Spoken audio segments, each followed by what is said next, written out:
Before we begin, the name is placed on the top right side of the screen. The grand hall glows under golden candlelight, the air thick with the scent of roasted meats and aged wine. Nobles move in careful synchrony, exchanging pleasantries with smiles that hold more calculation than warmth. Viscount Milji stands tall, his posture rigid with authority, exuding the effortless poise of a man who has spent years perfecting the art of noble gatherings. He watches over his daughter, Elena, with sharp, scrutinizing eyes, reminding her yet again of the evening's significance. Her fiancé, Hans, is in attendance and everything. Her appearance, her behavior, must be flawless. Elena nods, though her expression betrays a deep longing to be anywhere else. Perhaps home, curled up in bed, this girl wants to scroll reels.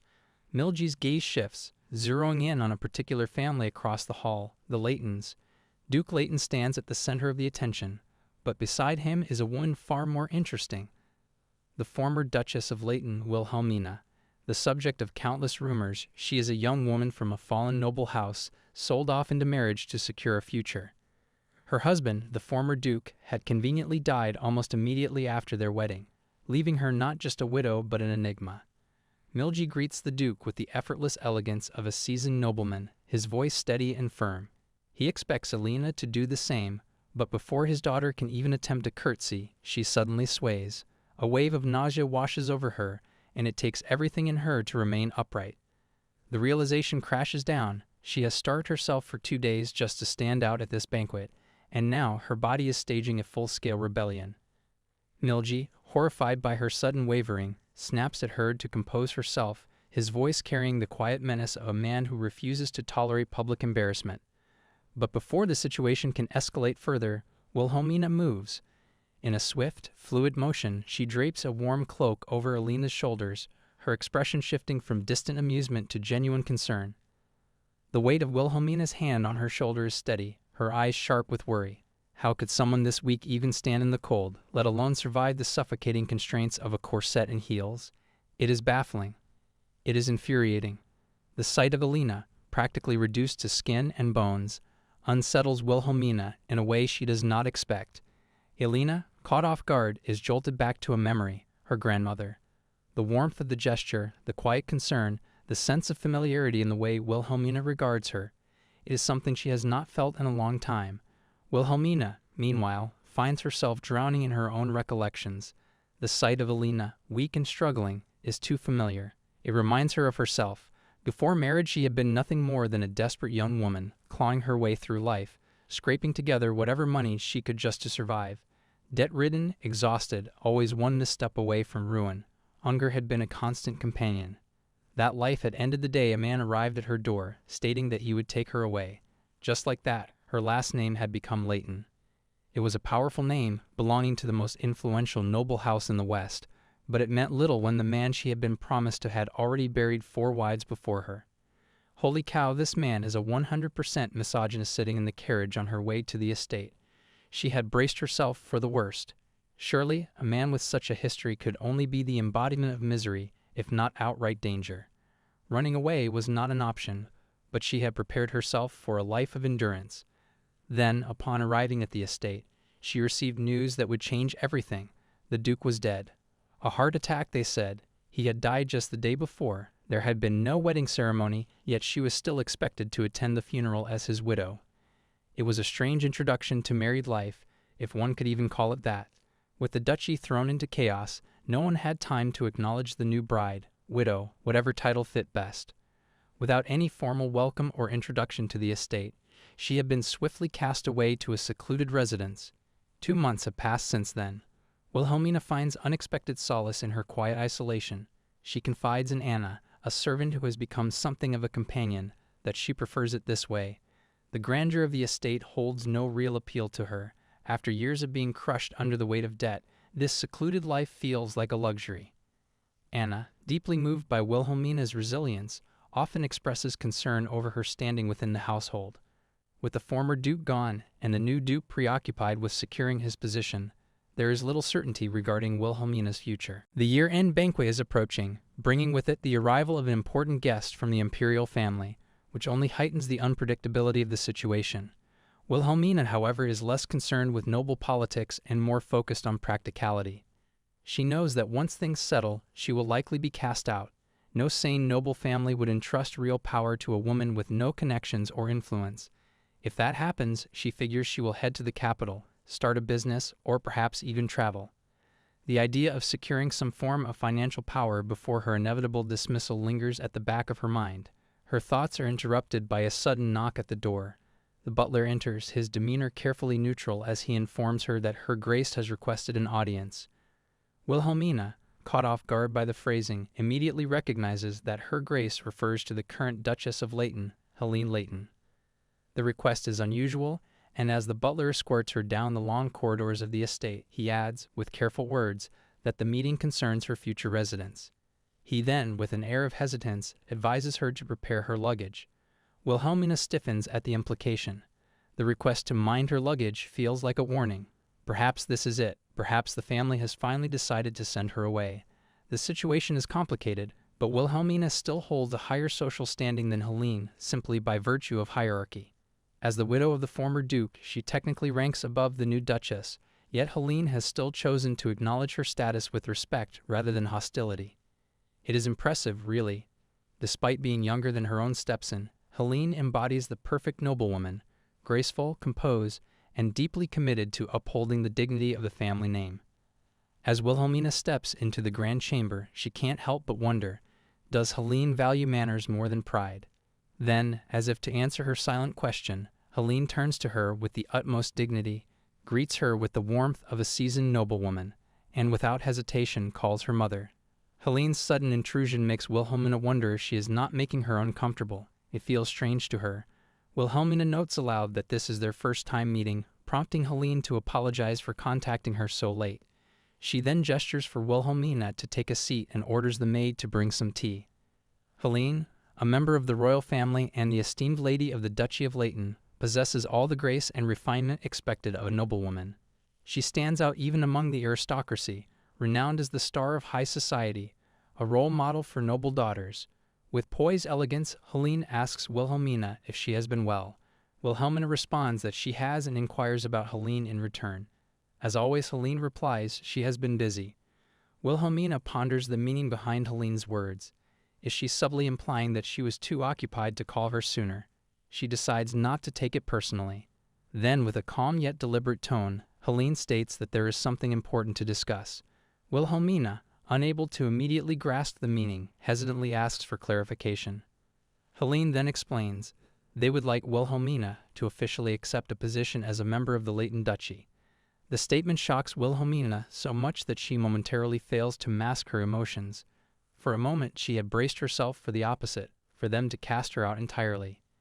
Instead, Helene continues, stating that as an official member of the family, they expect her to attend both the year-end and New Year's banquets alongside them. Wilhelmina has never set foot in high society, but even she understands the significance of the Leighton Duchy's year-end banquet. If she were to appear at such an event, regardless of the duchy's influence, the nobility would undoubtedly talk. She recalls something Anna had mentioned. An important royal figure would be attending this year's banquet. If even the duchy considers them a distinguished guest, they must hold an exceptionally high status. A bitter thought crosses Wilhelmina's mind. Have they lost their minds? As much as she loathes admitting it, she knows that she is a disgrace to the Leighton Duchy. Are they extending this offer out of pity, charity? The title of mother-in-law, a position tied to the Leighton family, holds immense power, and she knows they would not grant it to just anyone out of kindness. Then, a sudden realization strikes her. What if the duchy was not the only one involved in making this decision? She recalls something the butler once told her. Helene is unwavering when it comes to hierarchy and tradition. No matter how cold and composed she may appear, Helene values the established order above her personal pride. Could Wilhelmina, then, truly outrank her? It seems impossible. The Leighton family is one of only 2 ducal houses in the empire. The only figure with the authority to pressure them would be the emperor himself. The weight of this thought settles over Wilhelmina, and when she voices it, she can see the slight shift in Helene's expression. It is all but confirmed. This decision was not entirely the duchy's own. The emperor was involved. As Wilhelmina studies Helene's reaction, the pieces begin to fall into place. She recalls that a new emperor ascended the throne just last year, one known to favor the Eastern faction, which played a crucial role in securing his claim. In contrast, the Leighton Duchy leads the Western nobility. The previous emperor's first empress bore the first prince in Helene before passing away, while the current emperor is the son of the second empress. After defeating the first prince, he seized the throne. To him, the Leighton family and Helene, his half-blooded sister, must seem like potential threats. However, the Leighton family wields immense wealth and controls vast territory, their influence deeply rooted in high society. A newly crowned emperor, no matter how ambitious, cannot move against them easily. Tarnishing their reputation or making overt political maneuvers would be difficult unless the previous Duke of Leighton had not suddenly died. Wilhelmina's thoughts race. The death of the former Duke left a vacuum of power, and judging from Helene's response, it is evident that the Emperor has used this opportunity to exert pressure on the family. Now everything starts making sense. The previous Duke was a violent man, one who had murdered 4 of his wives. Yet the Leighton Duchy, the very same family that had brought in a 5th wife, is now attempting to cast her aside.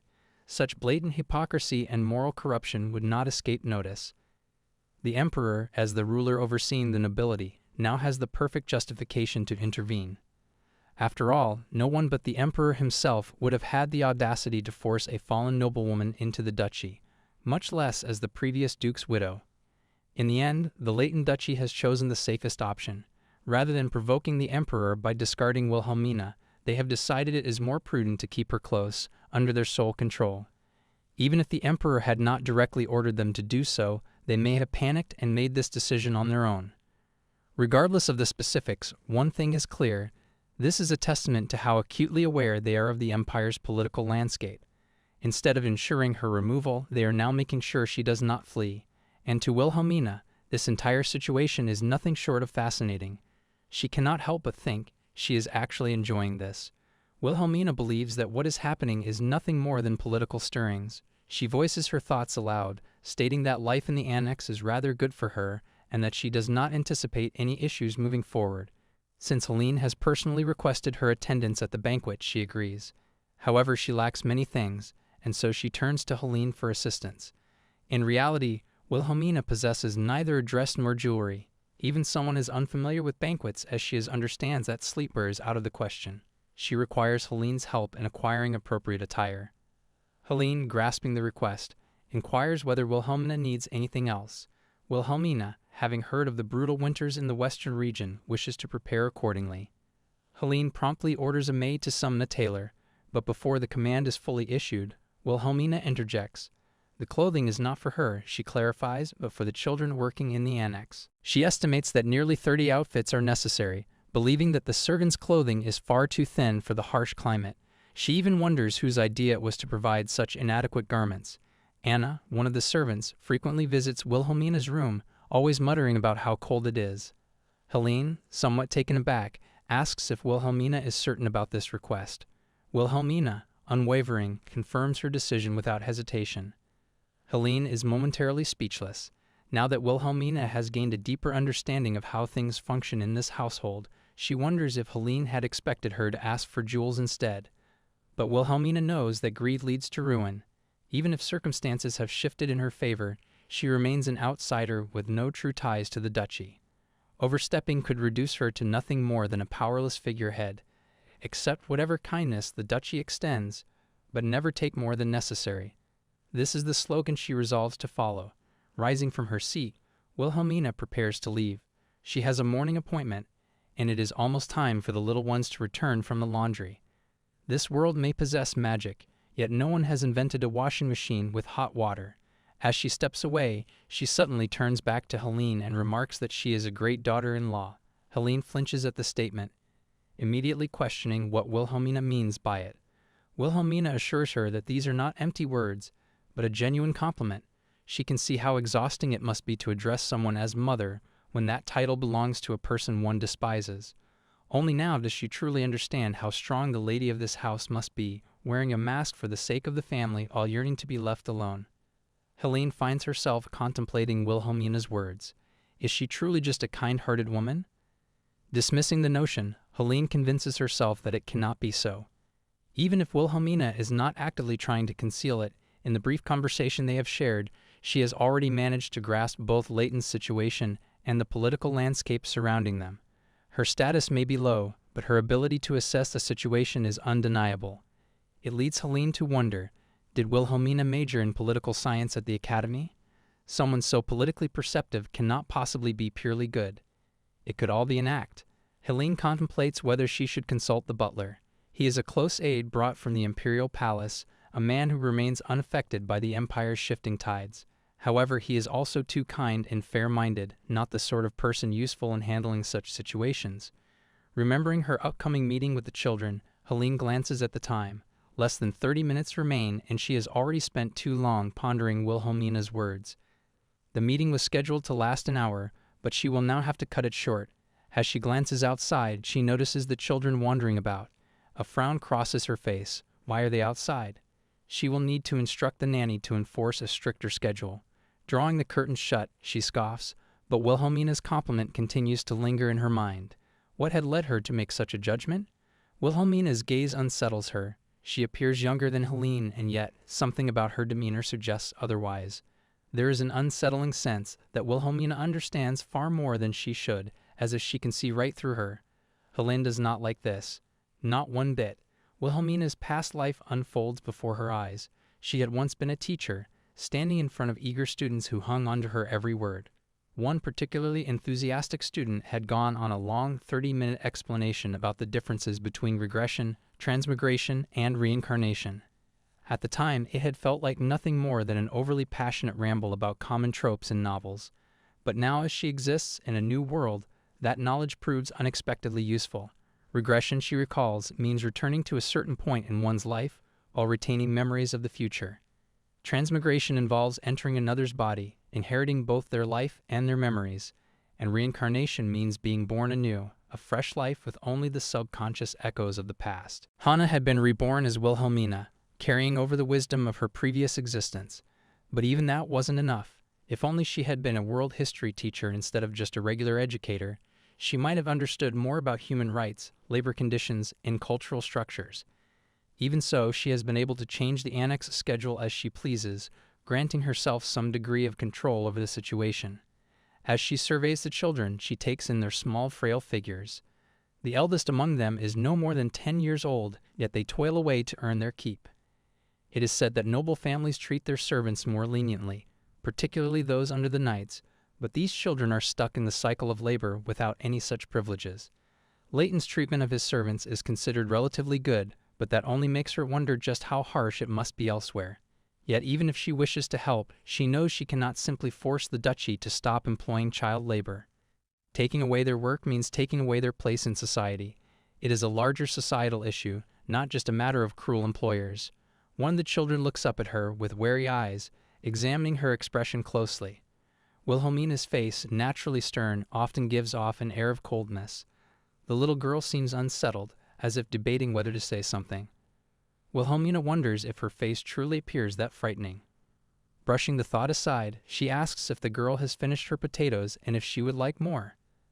The child shakes her head, saying she is fine. But her expression shifts. There is something she wants to ask. Wilhelmina immediately understands, recognizing the hesitancy in the girl's demeanor. The child remembers sitting on Wilhelmina's lap before, but she hesitates to ask if she can do so again. Before the little girl can struggle with the question any longer, Wilhelmina calls out to her, asking if she wants to sit in her lap. The child's face lights up with a beaming smile as she nods eagerly. Wilhelmina welcomes her without hesitation.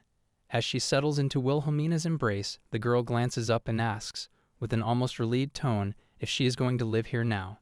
Wilhelmina confirms it, and the child visibly relaxes. These children must have thought she would leave the annex eventually. There is surely plenty of talk about her behind her back. Perhaps she should thank the emperor, she muses, if not out of genuine gratitude, then at least for securing her place here. Curious, Wilhelmina asks the little girl what work she has for the day. The child brightens and eagerly explains that today they are pulling weeds. The weeds that grow in autumn are particularly strong, requiring extra effort to remove. She adds, almost proudly, that there is someone who excels at the task, John. The name does not ring any bells. Wilhelmina frowns slightly, certain that she has memorized all the servants' names. Has she somehow overlooked someone? The little girl explains that John is an errand boy, working on daily wages. The gardener had hired him in spring and summer when work was plentiful, but now, as winter approaches, there is less demand, which is troubling for him. The children had even suggested that John work alongside them, but he had refused outright. Wilhelmina wonders why. The girl's face turns serious as she explains, John is afraid of nobles. He fears being whipped for making mistakes, just as he has seen others suffer under his previous masters. The other children have tried to convince him that Wilhelmina is different, but John's past experiences have left him deeply distrustful. Errand boys have little work in the winter. If not for today's wheat pulling, John would have had no way to earn money. Worse yet, he has no parents to rely on. Wilhelmina's thoughts grow heavier. She asks if John lives alone. The girl shakes her head. John has a younger sister, too young to work. He is the only one who earns for them both. Lately, they have had no food. The children whisper about how John and his sister have even resorted to eating tree bark porridge. Wilhelmina glances at the other children, asking if they are friends with John. They all nod eagerly, confirming that John is hardworking, kind, and always helps them even when it's not his responsibility. He seems to be well liked among them. She asks again, does John truly work as hard as they say? The children all nod with certainty. Wilhelmina makes a decision. She happens to need an errand boy for tasks outside the annex. If John is as diligent as they claim, she will meet him herself. On the other side of the estate, John pulls weeds with all his strength. His thin arms tremble slightly from the effort, but he does not stop. Sweat drips down his brow as he stands to catch his breath. He does not trust nobles. His fists clench as old memories surface. Being beaten for leaving behind a single weed, being treated as less than human. Servants are treated like dogs. He knows that if he became a servant, it would improve his situation, but at what cost? If he were to die in the service of some noble, his sister Lily would be left alone. No matter how generous or important this money might be, nothing is more valuable than his life.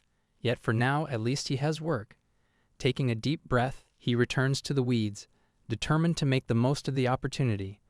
But suddenly, he senses a presence. His hands freeze, his eyes lift. Standing before him is Wilhelmina, whom he does not recognize. John thinks that it is not even the middle of winter yet, but Wilhelmina is already wrapped in that big cloak instead of a blanket. He focuses on his task, needing to pull the weeds, and of all places, they are growing exactly where Wilhelmina is sitting. Judging by her appearance, she does not seem like a noble to him. There is no attendant by her side, and something about her feels different. He asks her to move aside so he can clear the weeds, and she quickly apologizes for getting in his way. As he begins pulling them out, his thoughts linger on her presence. She truly does not seem like a noble, yet there is something about her that stands out. His thoughts are interrupted when Wilhelmina suddenly calls out to him, making him flinch. She tells him that she has heard about him from Mermaid, who spoke of his skill in weeding. John humbly responds, rushing off the compliment, but Wilhelmina continues, adding that Mermaid also spoke highly of his intelligence and how he is a great brother. The praise makes him slightly embarrassed, as he is not used to being complimented in such a direct way. Wilhelmina then sits beside him, and John becomes aware of her scent. It is not the overpowering, powdery perfume that noblewomen often wear. Instead, it is a soft, sweet fragrance, like butterflies and herbs, something he has smelled before but cannot quite place. Wilhelmina then asks if he likes potatoes. Without waiting for a response, she takes out some, explaining that while they are not spring potatoes, they still taste delicious. Suddenly, recognition hits him. That scent, he remembers it now.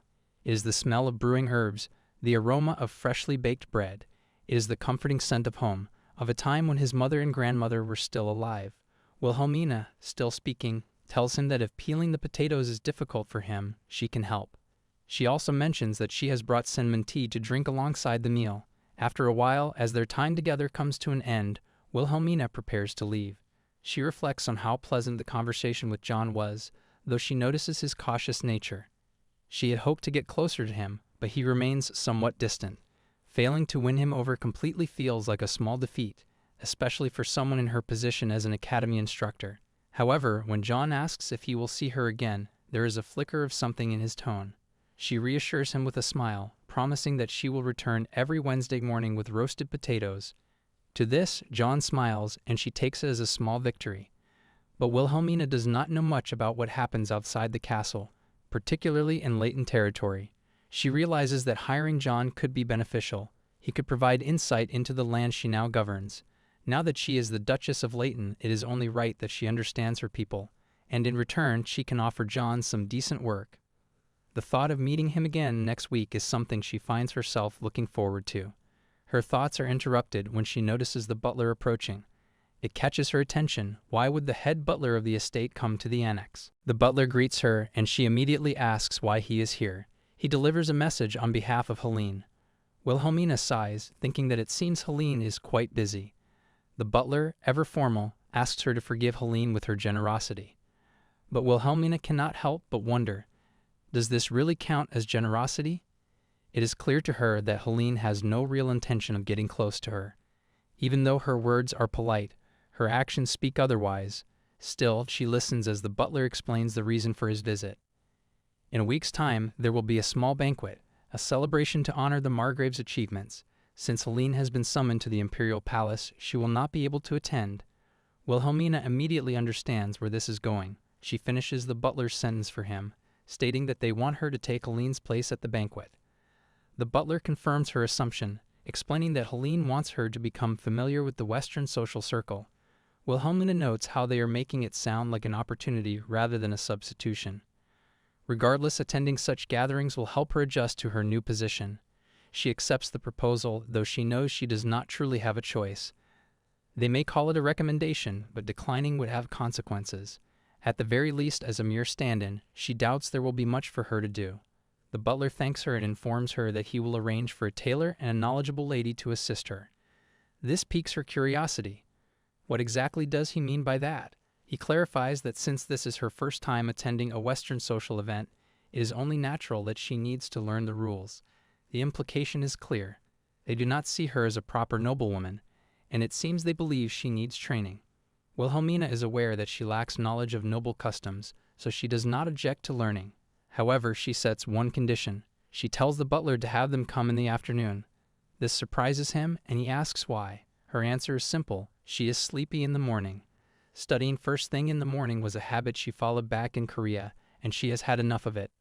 The scene shifts to an old lady stepping out of the carriage. She is Thai wife of Viscount Roland Thome, most renowned tutor, who has trained countless ladies of the West. It has started her first official event as the Duchess. Viscount Roland, the esteemed author of Modern Etiquette for Noblewomen and a celebrated etiquette instructor, approaches her role with the same precision and discipline that once governed her life as a noblewoman. After the passing of her husband, she chooses not to remarry or continue the family line, but instead dedicates herself to training young noblewomen in the art of grace and decorum. Many have learned under her tutelage, and Wilhelmina is no exception. However, the training is rigorous, spanning 3 days of relentless refinement, where every gesture, posture, and mannerism is scrutinized and perfected. During the session, Roland watches Wilhelmina with a keen eye, correcting her stance with unwavering authority. She instructs her to ensure that her head does not follow her gaze, that her chin remains tucked while keeping the top straight, and that she straightens her chest and shoulders, extending her waist as though her solar plexus is drawing away from her navel. The lesson then shifts to dining etiquette, where Roland demonstrates the correct way to hold the soup plate in her left hand, to scoop from the front, and to bring the soup to her lips without making a sound. If the soup level gets too low, she must delicately lift the plate rather than scrape at the remnants. Moving on to the main course, Roland reminds her that food should always be cut into bite-sized pieces. Should a toast be raised during a banquet, Wilhelmina is instructed to lift her glass to eye level in the direction of the host before partaking. The training is both physically and mentally exhausting. Later that night, as Wilhelmina lies in bed, she reflects on the day's lessons. Becoming the Duchess is proving to be an arduous task, one she had anticipated, yet experiencing it firsthand is another matter entirely. Even so, she finds a small comfort in the fact that Roland's sharp remarks have been fewer than before. This gives her hope that, by tomorrow, she will perform even better, perhaps even flawlessly. With that thought, she drifts into sleep. The following morning, during tea, Roland acknowledges Wilhelmina's progress. She praises the young noblewoman's ability to maintain her composure and remain unfazed by minor errors, calling it an admirable trait. Wilhelmina receives the compliment with humility, attributing her progress to Roland's exceptional guidance. Though Roland acknowledges that there are still areas for improvement, she reassures Wilhelmina that since the Duchess is not required to dance at the upcoming celebration, it will not pose an issue. Wilhelmina, who does not have a dance partner, finds this arrangement convenient. All that remains is for her to greet guests, sit at the table, and pass the time through the meal. As Roland continues speaking, she suddenly begins to cough, her complexion noticeably pale. Wilhelmina quickly takes note of this, recognizing signs of fatigue that she had previously overlooked. Without hesitation, she suggests postponing the lesson, to which Roland, though reluctant, eventually agrees. Assisting her to a chair, Wilhelmina disappears momentarily before returning with a round cloth in her hands. She hands it to Roland, prompting a curious inquiry as to its purpose. Wilhelmina explains, without embellishment, that a heated stone is wrapped inside the fabric. If it becomes too hot, Roland can switch it between her hands or wrap it in another handkerchief. Roland, still puzzled, questions why Wilhelmina has given this to her. Without speaking, Wilhelmina simply places the warm stone in her instructor's hands. She has noticed, even during lessons, that Roland frequently removes her gloves and rubs her fingers, an unconscious habit of someone suffering from the cold. While others might have ignored such details, Wilhelmina, ever observant, does not. She could have simply advised Roland to remove her gloves, but etiquette is as deeply ingrained in her as discipline is in Roland. Roland accepts the unexpected gesture and, upon realizing its warmth, acknowledges its effectiveness. She finds it to be a rather unique hand warmer, unlike any she has used before. Wilhelmina then remarks that the stone was found by the attendants, and she merely wrapped it in cloth. Roland, inspecting the fabric, inquires whether Wilhelmina had purchased it. However, Wilhelmina calmly replies that she made it herself. At this, Roland's curiosity deepens. Wilhelmina did not create it for herself, but for the attendants. The explanation follows naturally. During her time at an academy for elementary students, Wilhelmina had managed everything on her own. Sewing was among the many skills she picked up, whether it was mending torn clothing or embroidering children's names onto their indoor shoes. She recalls how, when her autumn comes, the children would often complain about their hands aching from washing clothes in the cold. To ease their discomfort, she had made similar hand warmers, though what started as a simple task soon turned into producing 20 of them. Roland, though initially taken aback, cannot help but be impressed. Wilhelmina, however, remains oblivious to why this is remarkable. Surely these are skills anyone can learn. Roland, however, knows otherwise. Embroidery is considered a refined and delicate craft, yet few noblewomen would think to use it for the benefit of their attendants. As their conversation continues, Roland notices that the tea before her is a blend of ginger and lemon. She questions whether Wilhelmina requested it specifically. Wilhelmina, in response, urges her instructor to drink it before it gets cold. Ginger is an expensive herbal ingredient, but she has a keen eye for details. She points out that Roland does not merely dislike the cold, she is from the western region, where autumn feels like the onset of winter. From the layers of clothing Roland wears, it is evident how much she struggles with the climate here. Wilhelmina, eager to relate, shares her own difficulties. She, too, detests the cold. Poor circulation and sensitivity to cold are miserable afflictions, one she understands well. While she cannot claim to comprehend the pain of losing a husband, she can at least share in the battle against the bitter chill. Roland listens intently, then smiles, lifting the cup to take a sip of her tea. The warmth soothes her throat, and for the first time in 3 days, she allows herself a moment of reprieve. With a measured breath, she finally speaks again. Now that the 3-day training has concluded, it is time for her to give her final assessment of Wilhelmina's progress. Roland speaks to Wilhelmina, reflecting on her decades of teaching etiquette to young ladies, how to hold a fan, which hand must remain free while walking with a gentleman, the kind of alcohol one should drink, and the appropriate beverages for different occasions. These are the things she has spent her life teaching. Wilhelmina, sitting before her, can only wonder why she is bringing this up now, as she was supposed to be telling her the results of her evaluation. But Roland, after so many years, has come to realize that true education cannot be taught solely through words. Wilhelmina now begins to understand what Roland is trying to tell her. Looking back at her own past as an instructor, she feels that what she did was light in comparison. What she used to do was worrying, but what Roland does is anguish. People assume that Roland has spent her years merely teaching young ladies how to talk and behave with grace.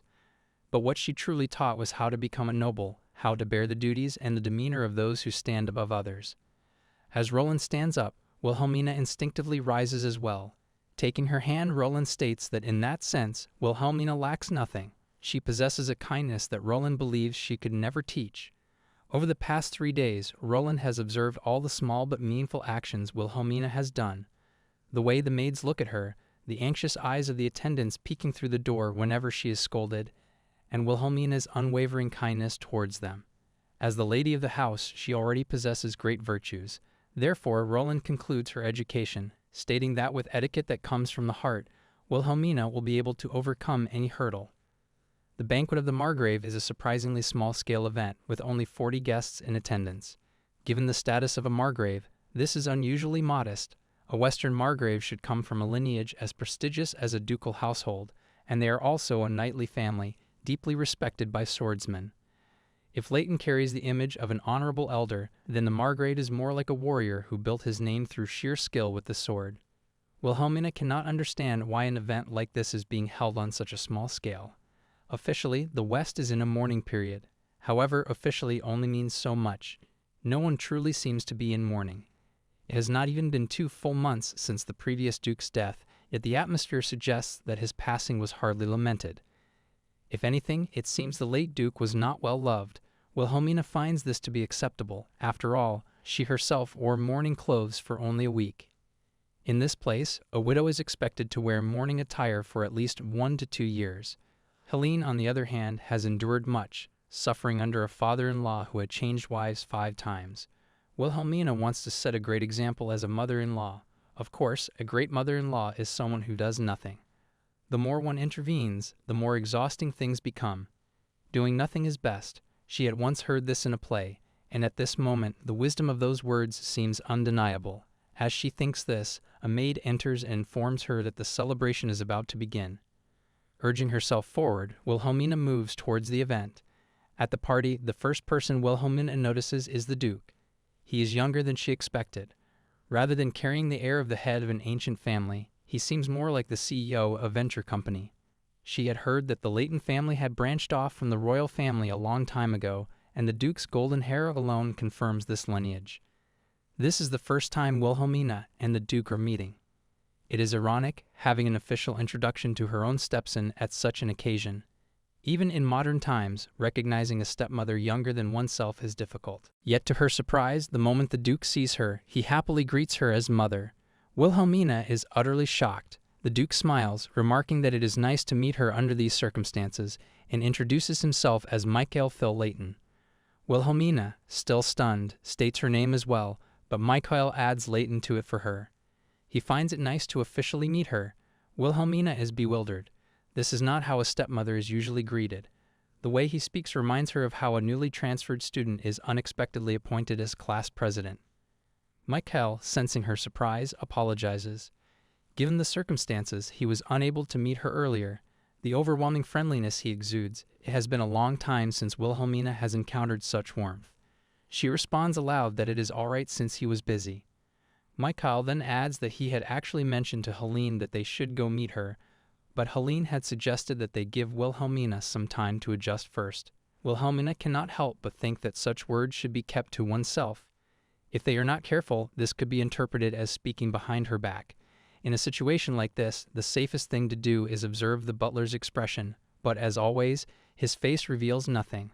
Adjusting her footing slightly, she is certain that this is a subtle warning not to stir up unnecessary trouble. The new head of the house, politely serving his stepmother. It is obvious how this would appear to subordinates. Even if he has to be mindful of the emperor, Wilhelmina believes he must not relinquish the authority of the head of the family. Michael, still cheerful, expresses his happiness in seeing Wilhelmina looking healthy. He asks if life at the estate has been treating her well. At this point, Wilhelmina can only wonder, does this boy's head have nothing in it but flowers? Wilhelmina assures Michael that she is doing quite well, though he doesn't seem entirely convinced. In the final days leading up to the event, he expresses his concern that her residence is too far from the main estate and suggests that she should move there instead. However, Wilhelmina dismisses the idea without hesitation. She smiles, insisting that she is perfectly fine where she is. The thought of relocating to the estate is unappealing to her, not only because she prefers her independence, but also because she despises the constant need to be mindful of the servants there. What is even worse, though, is the prospect of encountering Helene every single day. The very idea makes her shudder. To her, it would be like living in the headline of a scandalous drama, one where the new mother-in-law moves upstairs, igniting a fierce battle of power and conflict. From the moment Helene sets foot in the same household, it would mark the beginning of an ongoing war of authority. To Wilhelmina, the entire situation seems like the introduction to a dramatic divorce mediation show. And if she were to categorize the roles in this imaginary narrative, she is certain of one thing: she would undoubtedly be cast as the villain. Michael seems prepared to argue his case further, but before he can get another word out, the butler steps in, announcing that the banquet is ready. Wilhelmina is silently impressed by the butler's impeccable timing. Michael calls out to Wilhelmina, telling her to come along with him. She cannot refuse. Today, after all, she has a responsibility: to present herself properly at the banquet. If she is to face Helene, she must make sure she appears composed, graceful, and completely unbothered. As they step into the grand hall, the announcer declares the entrance of Count Cecil of the Lake. The Count greets Michael, who returns the greeting and makes a passing remark about how smooth the journey must have been. The Count assures him that, indeed, the trip was far more comfortable due to the improved roads. Wilhelmina, however, can only sigh inwardly. All she has to do now is stand still like a mannequin and repeat this performance over and over again. No one is actually speaking to her, yet she can feel the weight of their gazes upon her. The nobles in the room are undoubtedly analyzing every aspect of her demeanor. They are likely speculating about Michael's relationship with her, wondering if their seemingly amicable interactions will eventually stir his temper. Some might even be questioning her true identity. Nobles are truly different from ordinary people, she muses. They have an uncanny ability to twist the smallest details into an intricate web of assumptions. She steels herself for the remainder of the evening. Once this exhausting charade is over, she intends to grab a plate of food and retreat to the lounge where she can finally breathe. And maybe she'll scroll some reels. At that moment, the entrance is once again announced, this time for Viscount Milgy and his daughter. Wilhelmina watches as they step into the hall together. She immediately notices something unsettling. Alina's heels are twice as high as they should be. A frown flickers across her face. It is sheer torture for a growing spine to endure such strain. And as if that were not enough, the corset Alina wears is painfully tight, forcing her shoulders into an unnatural posture. The dress itself seems suffocating, emphasizing her frame in a way that Wilhelmina finds completely unnecessary for someone so young. Wilhelmina feels her irritation build. What is the point of dressing a child like this? What is the purpose of forcing her into such discomfort? To make matters worse, Milgy appears utterly displeased with Alina for not walking properly. The sight of it is the last straw. Wilhelmina's patience wears thin as she watches the young girl struggle under the pressure of her father's expectations. Milgy and Alina step forward, bowing to Leighton. Wilhelmina can't help but wonder if Alina is even capable of bowing properly in that corset. And then the inevitable happens. The banquet descends into chaos as Alina suddenly falters. The next scene shifts. Alina jolts awake, finding herself in an unfamiliar room. Anxiety grips her as she realizes what has just transpired. She sees Wilhelmina seated in front of her, watching her carefully. Wilhelmina, calm as ever, tells her that she has been unconscious for a while and asks if she is feeling any better. She informs Alina that she has arranged for a warm pumpkin soup to be prepared for her, asking if she will be able to drink it. Alina, still disoriented, nods. She will drink it. As she takes the first sip, she is immediately comforted by the warmth of the soup. The rich, soft texture coats her mouth, while the sweetness of the honey lingers on her tongue. The light, fragrant aroma drifts up to her nose, adding to the soothing experience. Wilhelmina watches her closely. She is glad that the soup turned out well. After all, they used only the finest quality honey. Alina hesitates for a moment. She is struck by a thought. If she continues eating sweets like this, will she gain weight? She wonders if she should stop. Wilhelmina notices her sudden hesitation and asks why she has stopped eating. Does she not like it? Alina quickly shakes her head, explaining that it isn't that at all. The soup is delicious. She simply doesn't know how to repay Wilhelmina's kindness. She thinks she has had enough. But as soon as the words leave her mouth, realization strikes. She freezes in shock, her own words replaying in her mind. Wilhelmina's expression remains unreadable. She tilts her head slightly, repeating the word aloud. Enough? Her gaze softened, amusement flickering in her eyes. Wilhelmina encourages Alina to eat more, but when she receives no response from her, she sighs in exasperation. Standing up, she walks over to Alina and instructs her to stay still as she begins to untie the corset.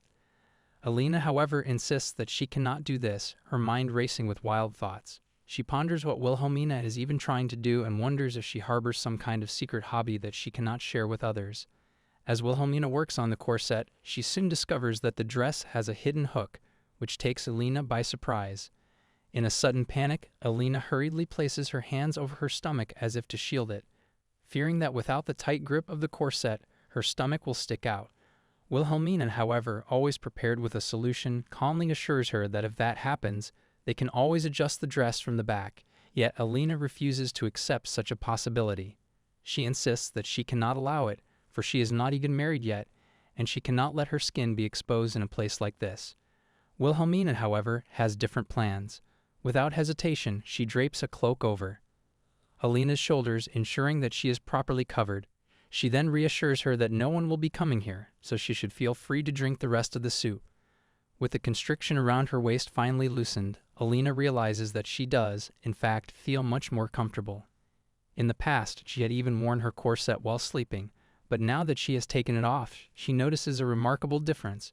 Her usual difficulty in breathing has disappeared, her stomach no longer aches, and her waist feels unburdened. Even so, Alina cannot help but feel disheartened.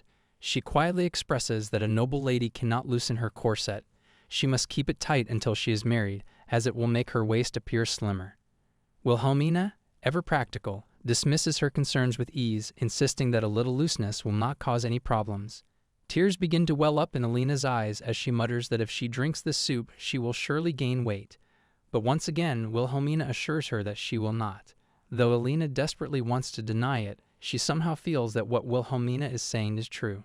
Slowly, she takes another sip of the soup, savoring the taste. Indeed, it is delicious. Wilhelmina, observing the situation, already knows that under the current circumstances, she would not have given Alina any other option. However, she still believes that Alina needs to wear a bigger corset. In response, Alina dejectedly mentions that the one she wears now is the most famous corset available.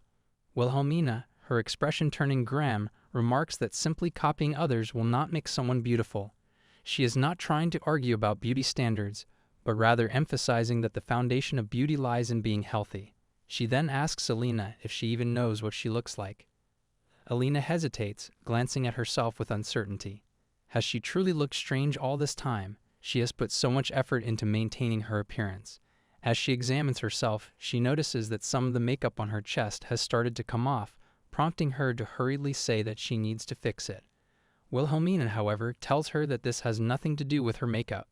Recently, Wilhelmina has discovered that the younger generation views pale, sun-shy skin as the ultimate symbol of beauty.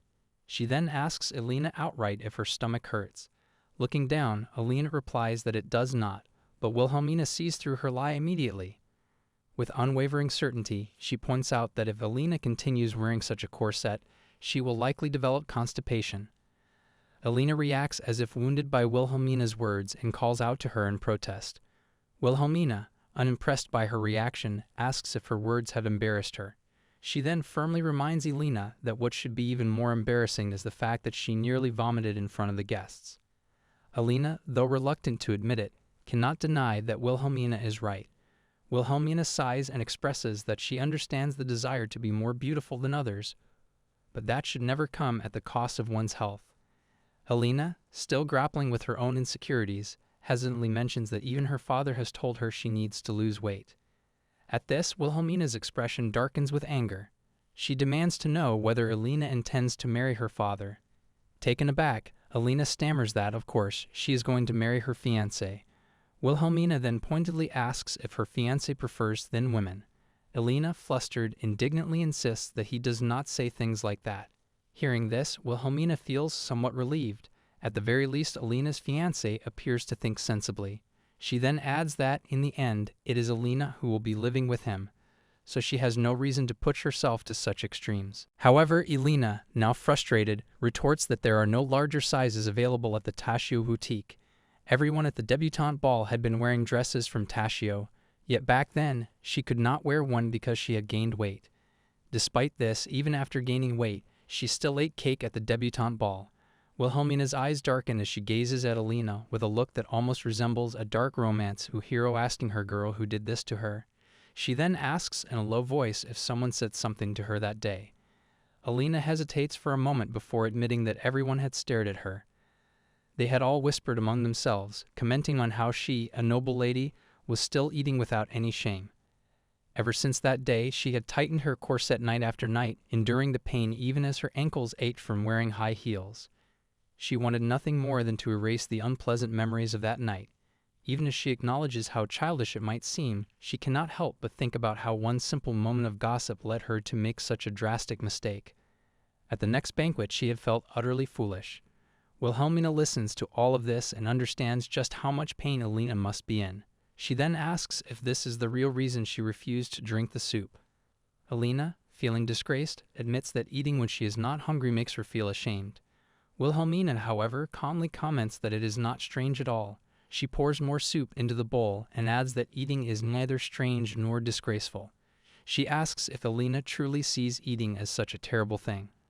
Alina tries to insist on her beliefs, but Wilhelmina remains firm. She assures her that in this room there is no one else, only the two of them. No one outside can hear their conversation. To Wilhelmina, eating while smiling brightly is never disgraceful, and Alina should not think of herself as disgraceful either. Tears gather in Alina's eyes as she listens. Wilhelmina gently wipes them away and tells her that it is okay. She can eat now. This will be their little secret. Alina slowly lifts the bowl, drinking the warm, delicious soup. Wilhelmina watches her, feeling truly happy to see her smile again. Wilhelmina never imagined that even after being reborn, she would find herself in the role of an instructor. As she looks at Alina, she reflects on how pure relationships during adolescence are far more delicate and burdensome than adult relationships. The weight of emotions in youth carries far more significance than those in adulthood, filled with pure malice, baseless hatred, and misunderstandings that can shape a lifetime. A brief argument between adolescents can turn into a lifelong trauma, scarring them in ways that they may never fully recover from. Wilhelmina understands that merely digging into the wounds of children does not help. It only serves to deepen their pain. She reminds herself that she is an adult and, as such, is not truly in a position to intervene in the complex dynamics of the social circle Alina belongs to. A wounded child does not need advice. What they need is an ally, someone they can trust and rely on. That is the only thing that can help them endure. Realizing that it is almost midnight, Wilhelmina notes that the banquet will soon be coming to an end. Alina, sensing the lateness of the hour, states that she should be heading back. In the end, Wilhelmina has failed to fulfill her promise of returning to the banquet and is certain that she will be scolded by Helene. As she prepares to leave, Wilhelmina hands her a small package containing honey and herbs that will help with her indigestion. Alina, surprised by the gesture, hesitates before asking Wilhelmina if it would be acceptable for her to visit again, not for the sake of the banquet, but for a personal visit. She asks the question with reluctance, uncertain whether she even has the right to invite herself over. It is obvious how much the nobles must have gossiped about her, and she wonders whether another visit would only cause unnecessary trouble.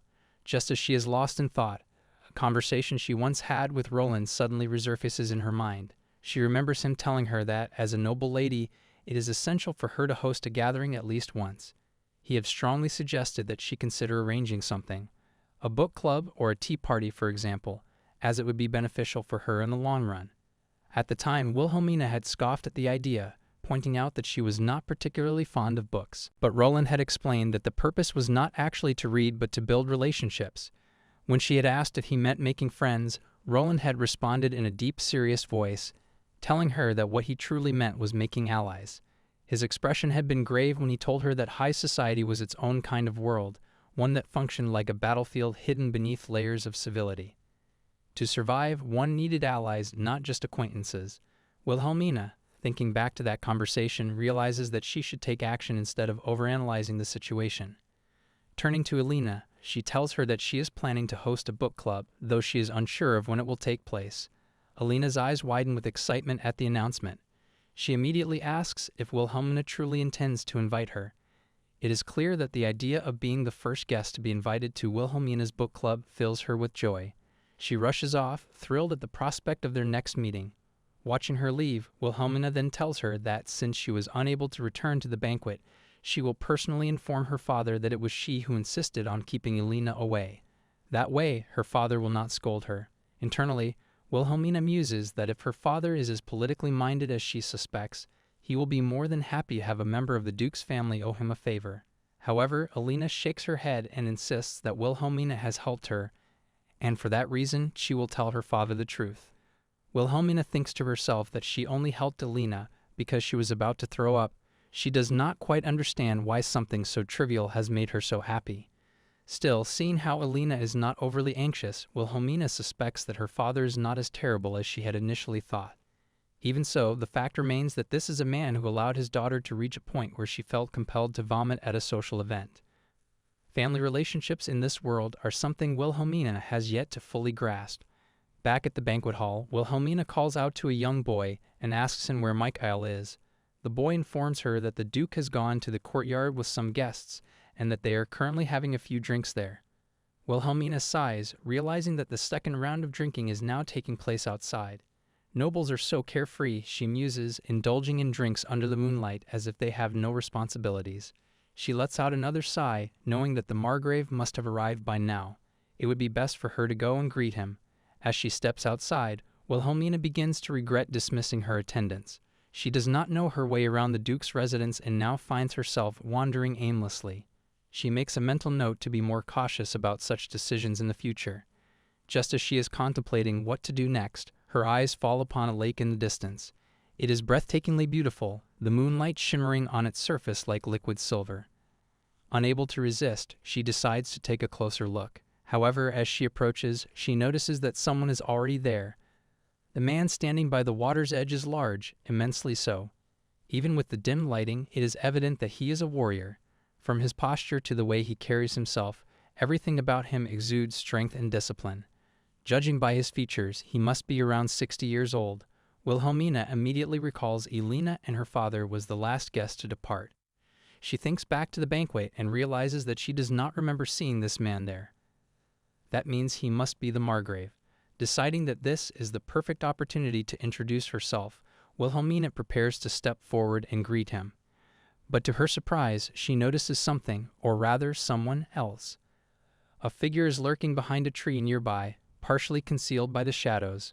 Wilhelmina stiffens, her instincts immediately sharpening.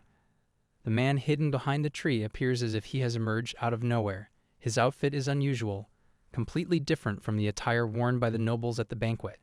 Even the fabric and color pattern are foreign, resembling something from the eastern regions. Who is he? Wilhelmina's curiosity is piqued, and more importantly, what is he doing here? In the dim glow of the moonlight filtering through the trees, an old man stands beside a younger man clad in knightly attire, his voice carrying a measured curiosity as he inquires if the younger man is truly certain about his decision. The old man reminds him that, after all, he had been looking forward to this meeting. The knightly man, however, remains steadfast in his stance, his tone composed yet firm as he assures the old man that he is fine and that now is simply not the right time. His voice is steady, but there is an underlying weight to his words, a quiet finality that suggests he has already made up his mind. Meanwhile, hidden behind a thick tree trunk, Wilhelmina stands frozen in place, feeling a deep pang of guilt for unintentionally eavesdropping on what appears to be a private conversation. She had not meant to listen in, yet now that she has overheard fragments of their exchange, she finds herself at a loss for what to do. The more she listens, the more she realizes that their discussion does not seem to be of a typical nature, given their attire and the weighty air surrounding them. The old man, his voice tinged with an almost playful exasperation, questions once more if the knightly man truly believes the right time will come and wonders aloud if his reluctance has anything to do with that strange poetry book. At the mention of this, the younger man gives a brief response, denying any such connection, but the old man merely sighs, remarking that, in his experience, the most dangerous people are often those who become obsessed with a single phrase, as this young man seems to be with that damned poetry book. The old man laments how he had even gone so far as to have it copied, had read it numerous times, and yet still clung to the belief that it was written by someone utterly clueless about love. Wilhelmina, still in her hidden spot, muses over their words. She wonders if this conversation is deeply personal, something between close companions rather than formal associates. Given the knightly man's confident tone from before, it seems odd that they would be speaking of something so sentimental in nature. The thought unsettles her, making her feel as if she is intruding on something she should not bear witness to.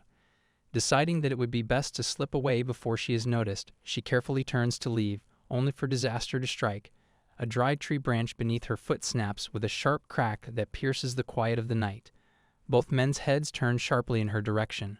Wilhelmina's heart pounds as their gazes land on her, and she inwardly curses her own misfortune. Before she can scramble for an excuse, the old man steps forward, his expression shifting quickly from surprise to recognition. With a warm, hurried greeting, he addresses her directly. He notes that he had been wondering who it might be, only to find that it was none other than Wilhelmina herself. Now fully exposed, Wilhelmina forces herself to maintain her composure despite the lingering awkwardness of having interrupted their conversation. She allows herself a brief moment of sarcastic self-reproach, mentally chastising herself for stumbling into such an awkward situation and leaving herself completely clueless on how to handle it. Nevertheless, she does what is expected of her, offering a formal greeting in return. The old man introduces himself as Count Isnan.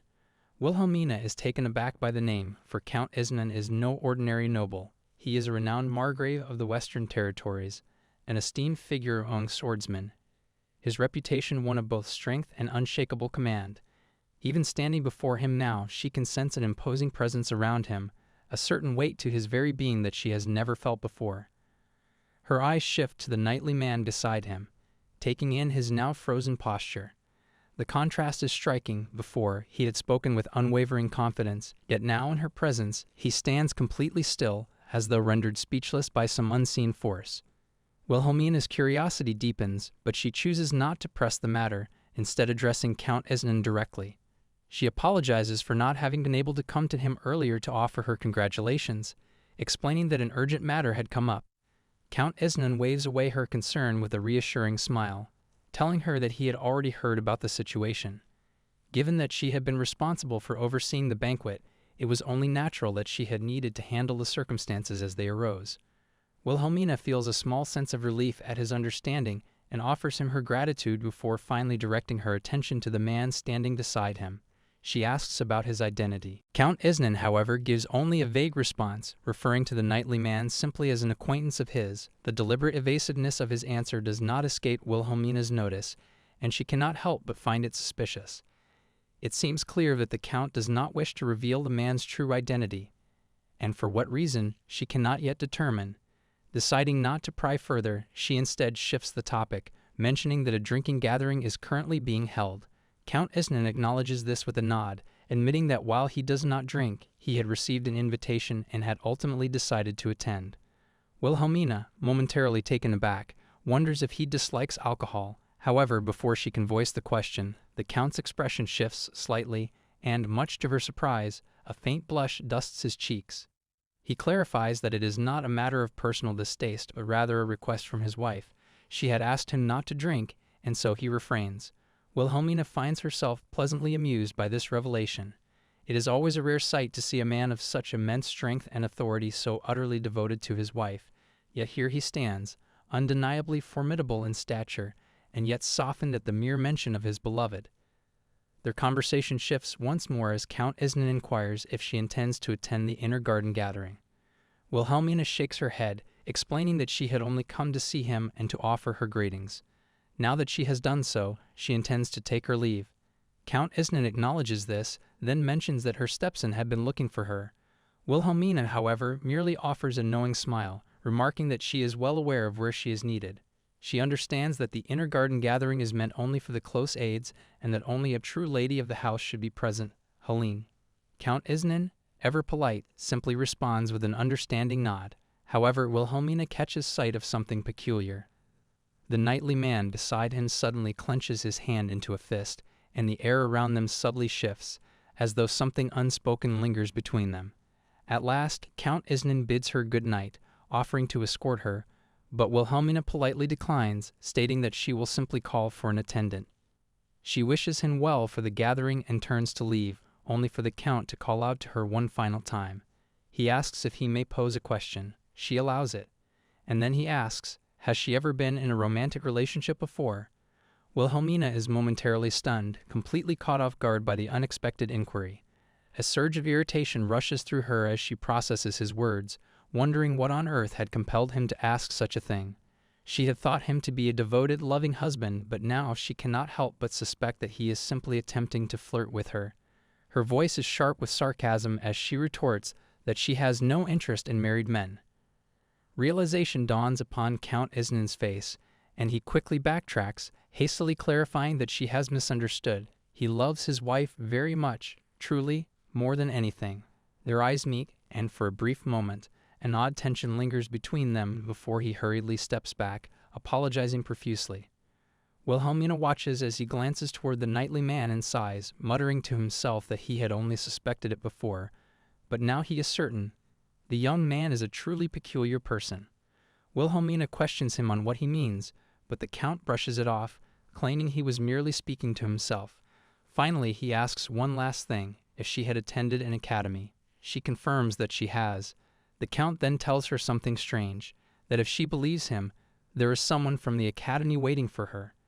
Wilhelmina is left utterly confused, while the knight armor guy gazes at Wilhelmina. Wilhelmina thinks it sounds like the Count is giving her the classic, "Do you believe in fate?" speech. She tells him she isn't interested in new religions. The Count is shocked and gets embarrassed, clearly not expecting her bluntness. He tells her not to tease him. Wilhelmina, more composed, says she never had any kind of romantic relationship at the academy. She barely had 2 or 3 friends, so romance was never even a passing thought during her school years. After graduation, she even lost contact with those few friends. The Count finds this strange and asks if no one ever confessed to her.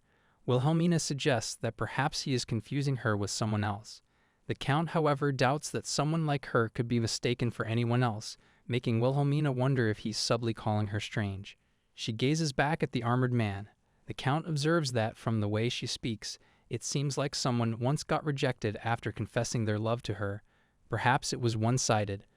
Wilhelmina states that she didn't even receive a confession. The Count finds this even more unbelievable. Wilhelmina gets a little frantic, saying that she also finds it strange. She had always thought she would be at least a little famous, as she was quite confident in herself. This leaves the Count utterly speechless. If Wilhelmina had known back then that she would end up like this, she thinks she would have simply focused on her studies. As she heads back to her room, she wonders if the armored man was watching her the whole time. She questions whether it's just her fantasy. If she were an outsider, she thinks, she would probably react the same way a mother younger than her daughter in appearance. He must be thinking, what kind of drama is this? And thus ended up staring at her. Wilhelmina notices Anna and the child worker sitting at the podium.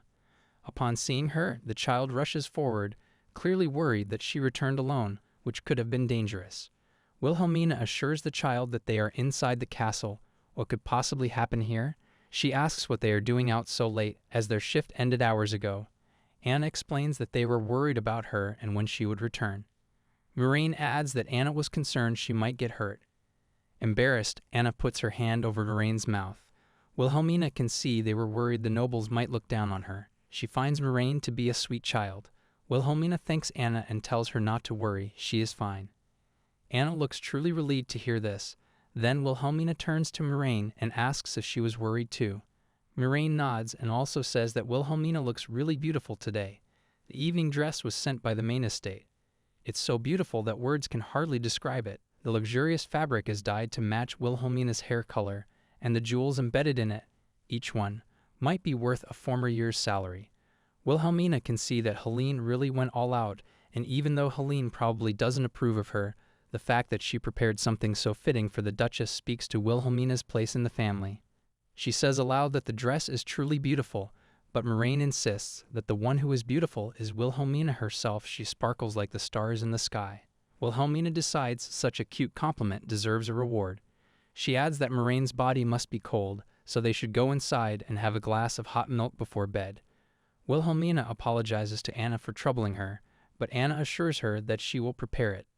Wilhelmina tells her to make it 3, as she needs some too, which makes Anna truly grateful. The banquet hall was dazzling and the castle beside it grand, but still nothing feels better than home to Wilhelmina. On the other side, the Count is walking. He asks the armored man if he is nervous. The man replies yes, making the Count sigh.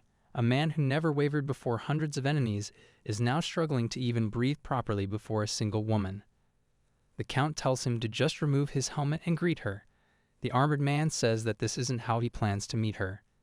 The Count is helpless. He doesn't know if he should call it stubbornness or devotion. Regardless of the armored man's circumstances, it seems like Wilhelmina is doing just fine. She doesn't look worn out by her in-laws. If anything, she carries herself like the true lady of the house. The Count says he is supporting her as much as he can, out of gratitude, but reminds the armored man not to overdo it. He knows the man can't stay away for too long. The armored man, removing his helmet, says that he knows and thanks the Count.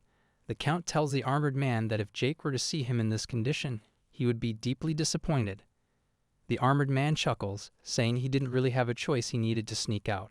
The Count asks him what his plan is now and reminds him that he came only because he was invited by Leighton. The armored man replies that he intends to head back, since he came merely to offer his congratulations and not to cause trouble for the Count's family. The Count doubts that Michael would feel the same. The armored man says he will be taking his leave now, and there's no need to see him out. The Count thinks to himself that it's a shame they could have shared a drink, but he supposes he should let the man go. The Count bows and says he understands. Just as the armored man is about to leave, he turns his gaze back and instructs the Count to let him know everything about Wilhelmina's living environment and report it to him in detail. The Count bows in agreement. The next day, Wilhelmina is sitting with John when she asks if he's serious in saying that the hottest trading company right now is Gold Rail. John affirms that it's true, they got everything one could need. Gold Rail is a newly established merchant group that just earned noble status. They cater to both commoners with general goods and nobles with fine items and spices. Wilhelmina agrees to some extent. Even if she is moving to Leighton for now, there's no telling what the future holds for her. But making a fortune with modern science and culture feels like a long shot. She doesn't know the first thing about practical sciences. She asks if he's got any good gossip about Gold Rail. John says there's a girl who sells flour. He mentions she runs a shop for salt and sugar too, and he thinks her name is Jane. He adds that she's quite unique. She's the youngest of the Gold Rail family, but God have mercy, she's bursting with ambition. She comes up with insane marketing schemes to sell flour, or throws tasting events to hook people on sugar, and sugar is really expensive. In the end, the main office even sent someone to shut her events down. She absolutely lost it, one of those hellspawn types, super driven. The spoiled youth from a nouveau riche family, but it seems she's got some real talent too. Wilhelmina thinks it's perfect. She didn't expect to find someone so skilled this early on. Guess recruiting John really was the right move. She pats him on the head, thinking it truly was a smart decision. Inventing something from scratch is out of the question, so the best move is to take this world's existing technology and merge it with modern conveniences. Pitch something along those lines. Wilhelmina decides that she has to recruit Jane no matter what. She gives a key to John and asks him to pass it to Jane. He asks her what it is. She tells him it's a letter, and she wants to have a talk with Jane, not to pry into whether Jane is starting a business or something, but because Wilhelmina knows that first she needs to build solid commercial connections. John wishes her good luck. She pats him again, making him feel like a fuzzy-haired dog. John heads off to take care of the garden. Wilhelmina asks if he'd like her to walk with him. He asks where she's headed. She tells him she needs to meet the Duchess. John is utterly shocked, but she assures him that it's all right. She knows that if Helene is requesting a meeting this early in the morning, it must be something important. But Wilhelmina already knows what this is going to be about.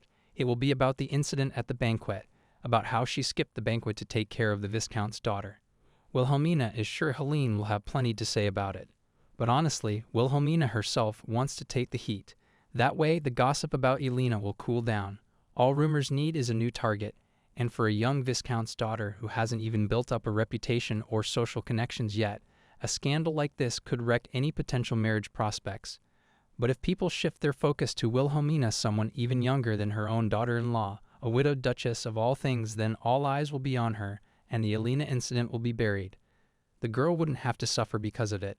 Wilhelmina resolves to simply go and apologize to Helene if she ends up getting upset. As the door opens, Wilhelmina sees that Duke Michael is there too. He gets up, glad to see Wilhelmina, and tells Helene to relax. After all, they're not here to fight. He's happy to see that the three of them are in the same room. He asks Wilhelmina what kind of tea she'd like, saying he'll prepare it himself. The Duke, serving tea to the fake lady of the house, while his wife glares at her with dangerous intent. Wilhelmina now sees that she wasn't wrong when she thought that Michael truly lives in a fantasy. She remembers her student once telling her that when it comes to real-life regression, the real threat isn't even the villainous in romance fantasies or web comedies. The most dangerous characters are the goddamn oblivious protagonists. And here Michael is, happily serving tea to Wilhelmina. When Wilhelmina first meets Michael at the celebration, even though he outwardly acts like a fool, she secretly suspects he might have a dark side. But looking at him now, she thinks perhaps he truly is genuine. He lacks tact, is overly optimistic, and annoyingly righteous. He doesn't seem to understand what it feels like to be a spineless husband who takes his mother-in-law's side in front of his own wife. This entire situation perplexes her. Wilhelmina finally speaks, acknowledging that she was called. Mikhail explains that he thought it would be good for the three of them to talk together. However, Wilhelmina believes the question was meant for Helene. Mikhail clarifies that they're going to go to the detached house. Internally, Wilhelmina wants him to stop provoking Helene any further. She says out loud that there's no need for them to come to the detached house since there is something they want to say, so it's better for her to come here instead. Mikhail wonders aloud if that's really so, and Wilhelmina is utterly stunned that he actually said that. She notices that Helene's expression softens just a little. Wilhelmina tells them that if it's not urgent, they can also use letters, suggesting that the two of them seem busy. Mikhail, with full optimistic energy, says that they can't just do that. After all, they are a family. He wonders if they should have tea once a week because a family gathering is necessary, at least once a week. Wilhelmina feels like she's going blind from all the light shining out of him. Helene then says to Mikhail that there's something she would like to discuss with Wilhelmina. Mikhail understands that he needs to step aside. He says he'll give them space so they can talk comfortably. Helene sighs and speaks, saying she heard about the Lady of the Milgy Baron family. Wilhelmina braces herself. It's here as expected. She saw it coming. She says that it was just a small commotion, but Helene scoffs, asking if that's the reason she didn't attend the Margrave's celebration. Wilhelmina thinks to herself that although she waited until the entrance, since she didn't offer congratulations in person, it was as good as not attending. Helene hands her a letter. Wilhelmina notes that the deal is not broken. Helene tells her that the Cairn daughter has sent a letter of gratitude, which means its contents have not been checked. Wilhelmina had thought that Helene would have censored such a letter, but as expected, she did not. Helene tells her that it was an excellent response and remarks that since it was the first banquet after her debutante, if she had made a mistake at the celebration, it would have left a major stain on her reputation. However, Helene also mentions that the Duchess's absence from the celebration was a misfortune. Mikhail is about to interrupt, but Wilhelmina quickly stops him, saying that Helene hasn't finished speaking yet. Helene continues and says that she would like to entrust Wilhelmina with the next celebration as the managing hostess. Wilhelmina wonders what the next celebration is. Helene informs her that the previous celebration was for the Margrave, and the next one is for the soldiers of the Margrave, including the knights stationed at the border. Wilhelmina understands that her absence from the Margrave celebration may have been seen as disrespectful to the Margrave soldiers, so this is a chance to make up for it. Although it's clearly a cover-up, it's also an opportunity to silence the gossip circulating through society. It's a story that won't give them a good reputation, so it's hard to refuse. Wilhelmina says that she will do it. Helene tells her that the venue and the budget have already been decided, so she will send her the schedule. Wilhelmina is about to say something, but Mikhail interjects once again, asking if they should have tea now. This makes her lose all strength, but Mikhail insists on having some tea. Helene says that she has prepared some good herbal tea and asks Wilhelmina to have it before she goes. Mikhail tells them to stay seated and that he will serve them, which makes Wilhelmina wonder how someone with such a personality can lead a duchy. Mikhail says to Wilhelmina that he knows she is enjoying the tea. No matter how excellent he may be, Mikhail is still the head of the family. Looking at his blatantly optimistic face, Wilhelmina, for the first time, feels unsettled about the future of the duchy, something she had never been concerned about before. But she remembers one of her students telling her that the praetor of an abang is usually overpowered by default, and the abang troublemakers are always a little different from the previous generation. Mikhail is highly praised by the servants, so that lovely personality must have been created out of necessity. There's a knock on the door. Mikhail asks who it is and gives permission to enter. It's the butler. He tells Mikhail that he's sorry, but there's a matter that needs his attention. Mikhail apologizes to the women and says that he has to go, wishing Wilhelmina to have fun in his place. He waves at Helene and says he will come back to her after finishing his work. Wilhelmina tells Helene that she has now finished the tea, so she will be going. But Helene stops her, saying that Roland was praising Wilhelmina a lot. Wilhelmina is embarrassed after all. She made a lot of clumsy mistakes. Helene says that Roland mentioned that although Wilhelmina is a little inexperienced in etiquette, her heart is as wonderful as her manners. Wilhelmina feels genuinely happy, wondering if the ginger tea was really that good, and considers whether she should go get some more.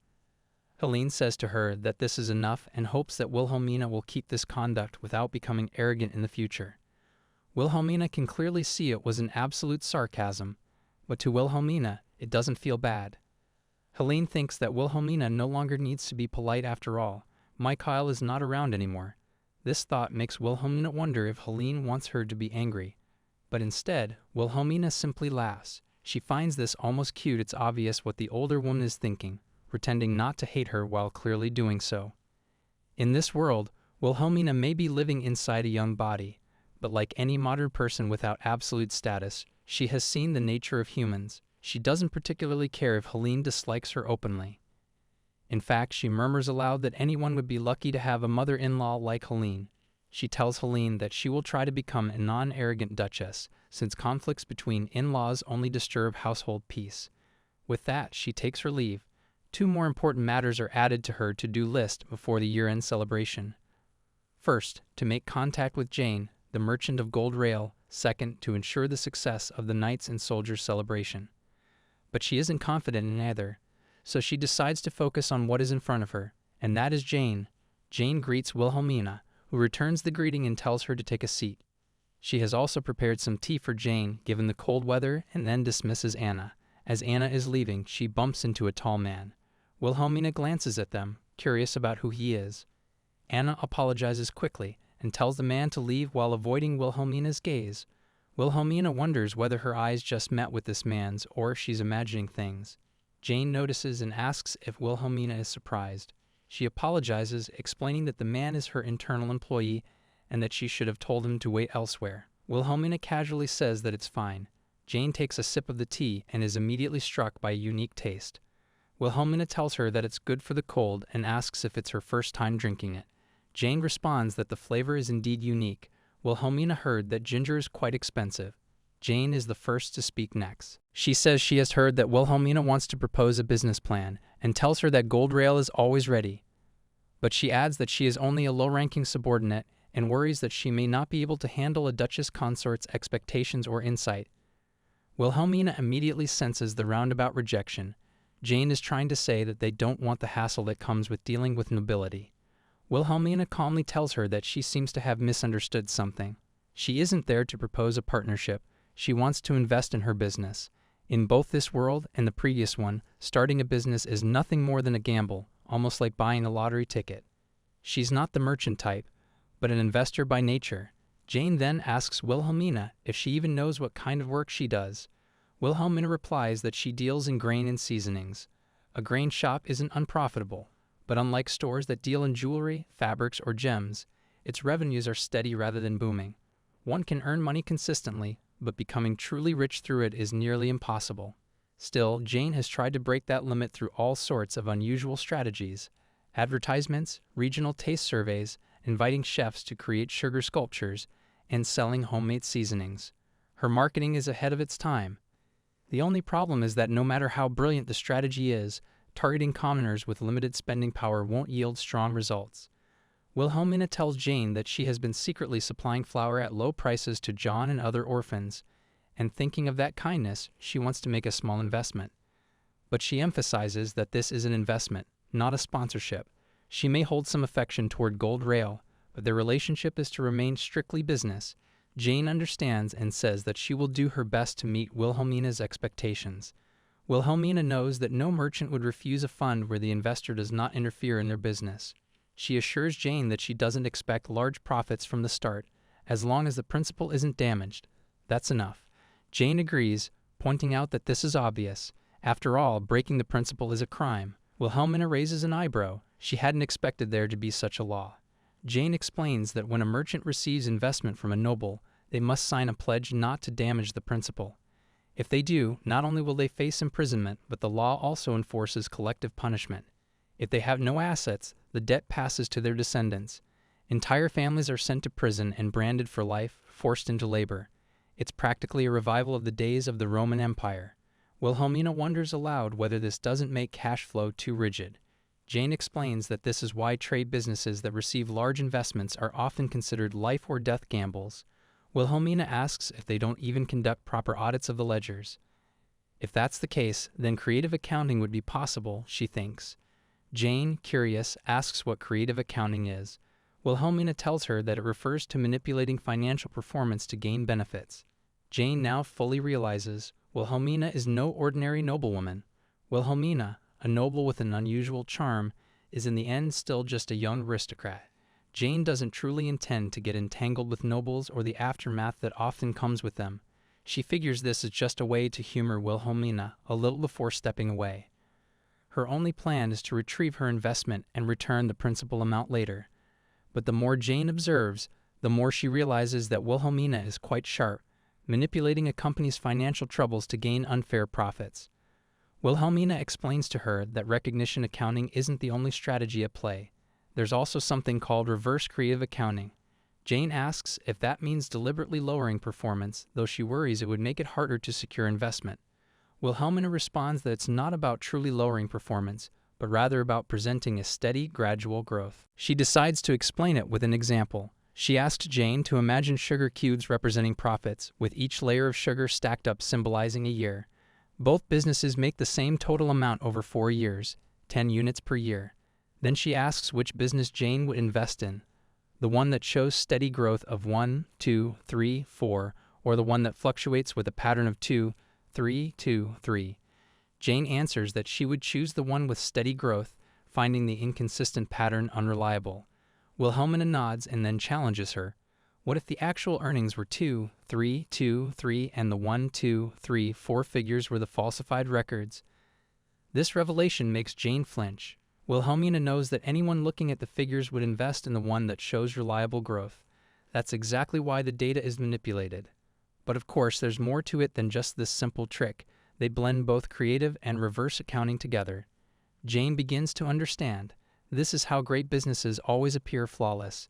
They secure funding for every venture they touch, handsomely and with ease. She wonders aloud what happens if they fail. Won't they be labeled frauds?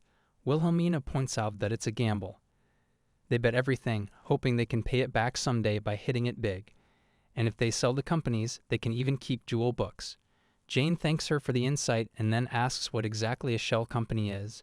Wilhelmina tells her it's a business that exists only in name.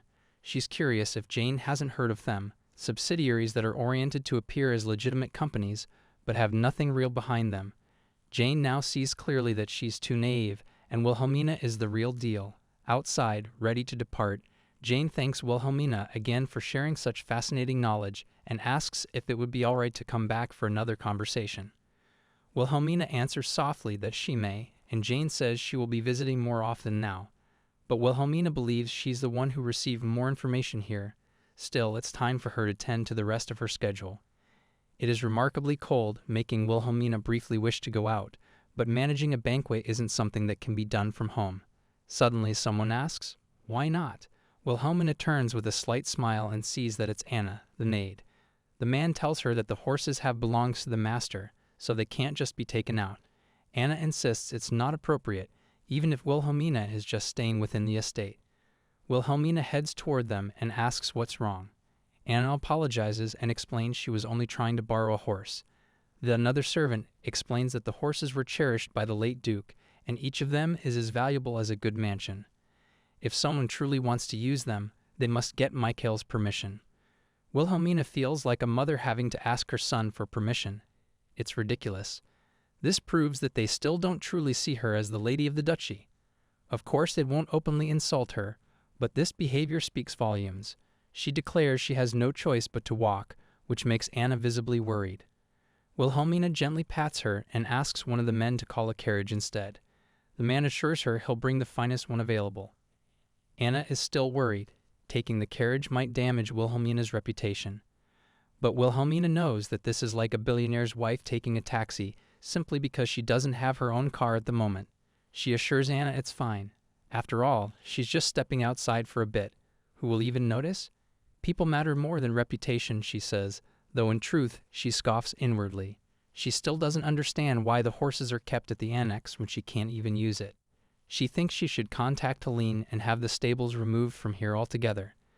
This thought makes the man truly worried. She tells him he can relocate the stables to the main building, and she'll assign him another task.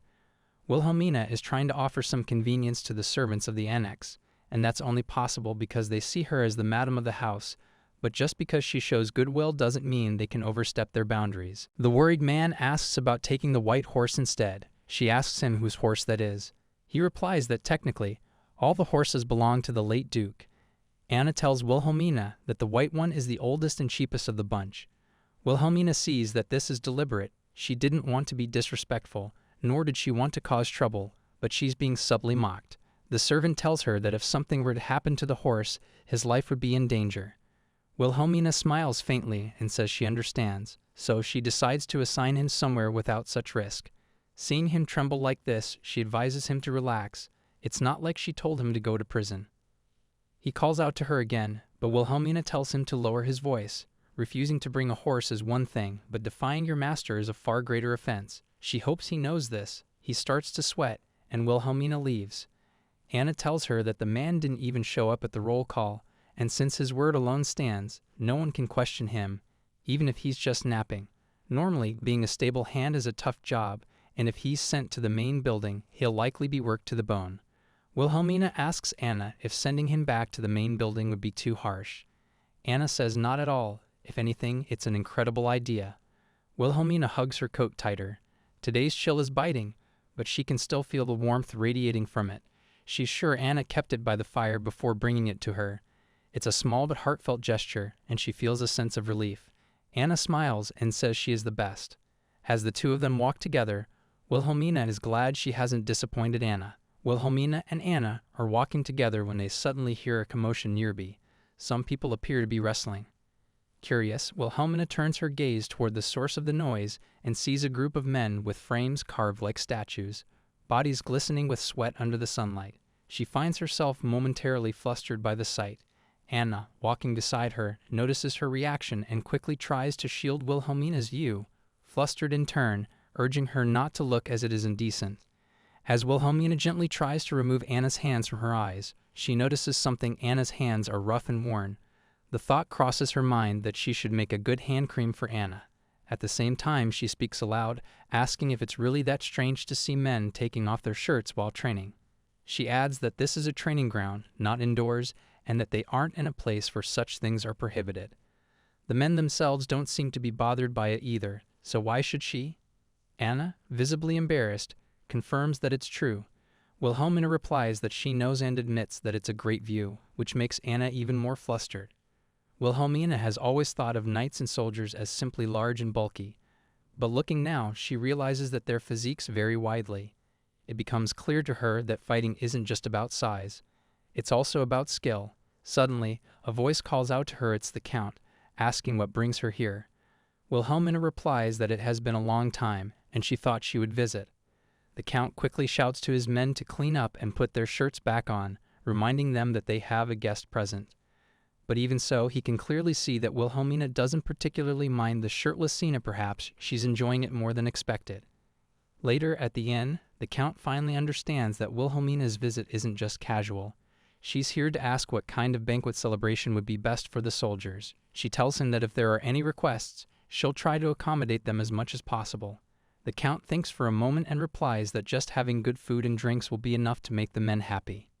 He adds that it might be difficult for them to enjoy a banquet that includes formal balls or plays. Those aren't really things the soldiers are interested in anyway. Wilhelmina, puzzled, asks if there really is no particular food they might be looking forward to. The Count is unable to think of anything specific, only mentioning that the men generally prefer barbecue over fancy dishes like steak. And since he himself doesn't drink alcohol, he can't offer much insight into drinks either. Wilhelmina sighs, realizing that this isn't going to be easy at all. The Count, however, adds that he can summon someone who might be of help. He points that person's manner of speaking may be blunt. Anna is genuinely impressed to see that the Count isn't simply sending someone else in his stead. He's going himself to get that person. Then someone approaches and tells them that they heard she had been looking for them. It's a female knight. Anna blurts it out loud before Wilhelmina can stop her, making her immediately reach out to halt Anna from saying more. The knight steps forward and introduces herself as Nada, bowing directly in front of Wilhelmina. Nada explains to Wilhelmina that the commander had to attend an urgent meeting, so he came in their place to understand the arrangements and relay the message. Wilhelmina listens with understanding, nodding, and gestures for Nada to stand at ease. She apologizes on Anna's behalf for the earlier confusion. Anna, flustered, also bows her head and apologizes sincerely. She explains that Nada looked so pretty that she mistook him for a woman at first glance. Nada, however, doesn't seem bothered by the mix-up. He says that it's his own fault for not cutting his hair short despite his duties. The blue-haired woman invited him to take a seat. Sir Nada thanked her and sat down across from her at the long table. He added that, for the record, he was not male either. The blue-haired woman reacted with surprise, asking if he meant he was genderless. Sir Nada confirmed this was correct, stating he belonged to the fairy race. The blue-haired woman echoed the word, fairy, in astonishment. An informational narration described fairies as a race said to be born directly from nature itself, emerging from raging volcanoes or ancient trees centuries old. They were a rare sight in the human world and, since their existence did not begin with a physical gendered form, they had no need for gender. Scholars remained divided on whether to classify them as a distinct race or a branch of spirits. The blue-haired woman observed that, from what she could see, Sir Nada did not seem all that different from humans. She explained that the Count had recommended Sir Nada specifically because he would provide honest feedback regarding the banquet. Sir Nada questioned the idea of honest feedback with a thoughtful expression. The blue-haired woman affirmed that the Count valued Sir Nada's straightforwardness and believed the banquet would succeed with his input. Sir Nada paused in contemplation. He declared his desire for the banquet to be a success. The blue-haired woman offered that if Sir Nada provided good ideas, she would ensure he was rewarded. Sir Nada suggested that, rather than a standard banquet focused solely on good food or performances, an event would be more engaging. The blue-haired woman repeated, "an event," curiously. Sir Nada proposed something that would allow knights and soldiers to participate directly, rather than passive entertainment like watching a performance. He emphasized the need for an activity where they could take part themselves and have fun. Sir Nada noted that since sword dances were out of the question for knights, and many soldiers had not learned to dance, a martial arts competition or sparring matches might be suitable. The blue-haired woman agreed enthusiastically, stating it would be great as they had long itched for such an opportunity, especially with an audience to showcase their confidence and abilities.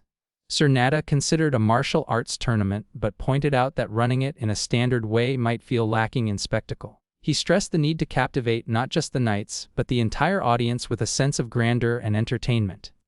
Given that the event was hosted by the ducal house, it should leave a strong impression. However, Sir Nada admitted he would not be able to participate himself. The blue-haired woman asked why not. Sir Nada explained that his face was the problem. No one would fight him with their full strength, as they would be distracted by his beauty and later claim it as an excuse for losing. The blue-haired woman acknowledged this as true, noting how many would use Sir Nada's appearance as a reason. Sir Nada reflected further and suggested covering the face if it was an issue. He proposed a tournament where identities were completely concealed with masks and extravagant disguises, allowing only skill to determine the victor. Participants could dress extravagantly in ornate masks and attire, similar to masked singers or ridiculous comedy disguises, adding humor to the competition. Sir Nada concluded by suggesting a masked martial arts tournament. The blue-haired woman, still seated across from Sir Nada in the Grand Hall, reacted with enthusiasm to the idea. She confirmed that a masked martial arts tournament sounded perfect. Sir Nada affirmed it was exactly right, explaining that participants would dress in elaborate outfits, wear masks, and compete under aliases. Since the disguises would make it difficult to recognize one another, the matches would focus purely on skill, ensuring fairness and honor. The blue-haired woman paused in thought, murmuring softly as the idea sank in. Sir Nada, overcome with excitement, suddenly reached across the table and grasped her hands tightly, pleading for her to hold on to the plan. He declared that he wanted to prove his own skills as well through this event. A gray-haired man with a mustache, the Count, entered the scene at that precise moment and approached the table. He asked what the two of them had been discussing that had gotten Sir Nada so unusually excited, noting that he had never seen Sir Nada behave this way before. The blue-haired woman welcomed the Count's perfect timing and invited him to listen to their plan if he did not mind. The Count agreed, finding it sounded interesting. Sir Nada released the blue-haired woman's hands and stood up energetically. The Count considered the proposal thoughtfully. He acknowledged that the masks and costumes might feel uncomfortable, but since the event was a one-time affair and not as rough as training on the grounds, it should be manageable. For safety, he suggested providing training weapons, medical kits, and a few soldiers to help set up the venue. The blue-haired woman agreed immediately, of course. She instructed Sir Nada to gather some available men to assist with preparations. Cernata responded eagerly with a sharp yes and hurried off through an arched doorway, his cloak billowing behind him.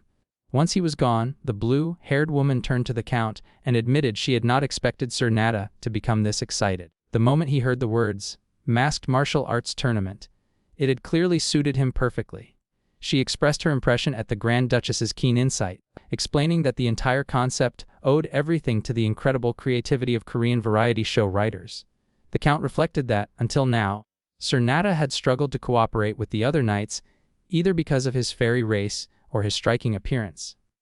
The Count hoped this event would help ease Cernata's mind a little and allow him to integrate better. The blue-haired woman asked if the issue had been that serious. The Count explained that the military was a rigid organization.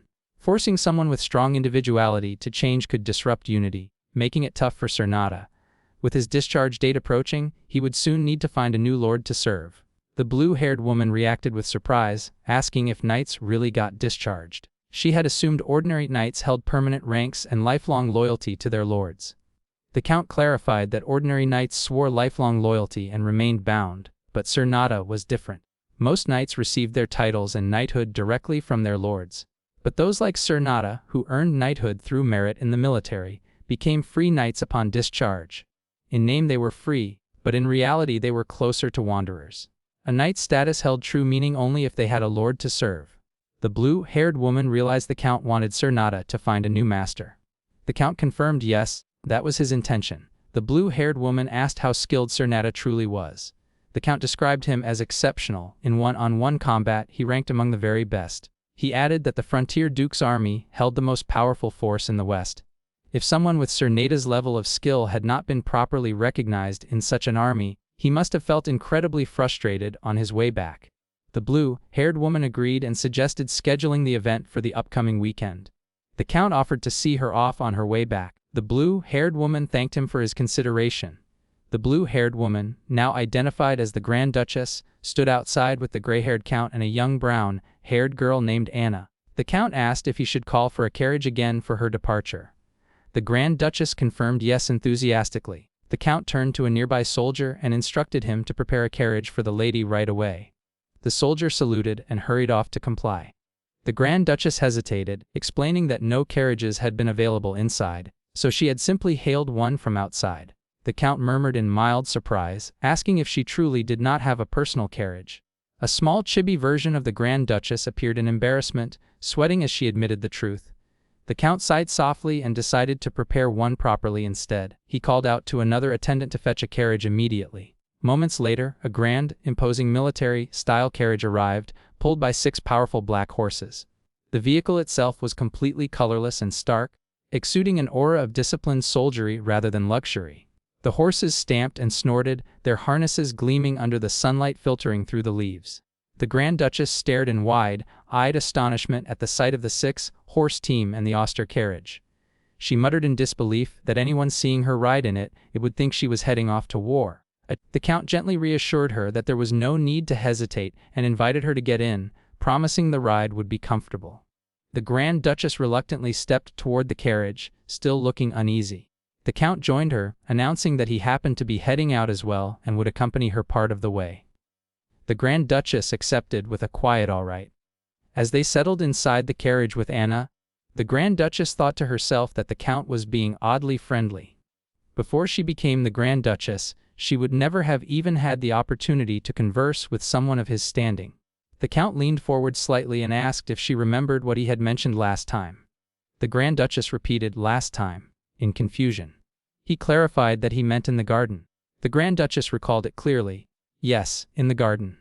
The Count then reminded her of the question he had asked, whether she had once shared a romantic connection with someone. The Grand Duchess reacted with a startled awe, realizing what he referred to. The Count apologized sincerely and asked if she could forget he had ever brought it up. The Grand Duchess blinked in surprise, asking him to excuse her. The Count earnestly requested that she forget everything he had said on the matter. A chibi version of the Grand Duchess appeared, looking flustered and saying sure in a small voice, while noting to herself that asking her to forget it only made the memory even more memorable. She internally questioned what "in the garden" actually referred to. Did it mean during the evening celebration? She turned to the Count and asked if something had happened between him and her in the garden. The Count immediately denied it, insisting nothing had happened. The Grand Duchess pressed, asking why he wanted her to forget it so badly if nothing occurred. The Count repeated firmly that nothing happened. A chibi version of the Grand Duchess and Anna appeared together, both looking skeptical and whispering that his reaction was unbelievable. The Grand Duchess wondered what was wrong with his response. The scene shifted to a grand staircase inside a palace hall, where the Grand Duchess spotted a familiar figure. She murmured in recognition, "Helene." A young woman with light brown hair and a gentle expression, dressed elegantly, descended the stairs. The Grand Duchess called out to her in surprise. Helene turned, equally startled, and greeted her warmly. "Oh, isn't that Mr. Jackson?" The Grand Duchess asked who she meant. Helene explained that Mr. Jackson was the stable keeper, the one who would not lend out a horse. The Count, overhearing from nearby, reacted with visible irritation, his expression darkening. The Grand Duchess noticed his reaction and wondered in confusion why he seemed upset. The carriage now rolled through a blooming garden path lined with roses and other flowers. Helene, revealed to be the Count's mother-in-law, stood conversing with the group. Helene greeted the Grand Duchess good afternoon and asked about the discussion. The Count explained smoothly that they had been talking about matters related to the upcoming celebration. Since the Grand Duchess had no carriage of her own, he had personally escorted her as a knight. He added that it was only natural as a knight not to let a lady travel alone. Helene accepted the explanation graciously and thanked him for his kindness. The Grand Duchess looked puzzled, wondering why the Count had become so defensive and protective on her behalf. A chibi version of her appeared in bewilderment, questioning but why. The Grand Duchess stared at the Count in quiet confusion, unable to understand the reason for his strong reaction. Alara reflects on her difficult circumstances, acknowledging that her position within the ducal house is clearly unfavorable. Despite her isolation, she finds herself puzzled by Count Eisenon's continued support. As they stand amidst the garden greenery, the Count politely takes his leave, addressing her as Madam and promising they will meet again soon. Alara maintains her composure and offers a warm smile, agreeing to see him another time. However, as his carriage departs under the vast blue sky, her concern grows. She knows there is no strategic benefit for the Count to risk offending the ducal house on her behalf, leaving her to wonder if he will be all right following their interaction. Alara shifts her focus, acknowledging that while she expected the man to face consequences for his actions, his current state is far more severe than she anticipated. He stands trembling and pale, appearing like a criminal facing a guillotine under the weight of his fear. The blonde woman in charge remains composed, informing Alara that a carriage and horses for her use will be prepared soon, with new arrivals expected at the stables before the year-end banquet.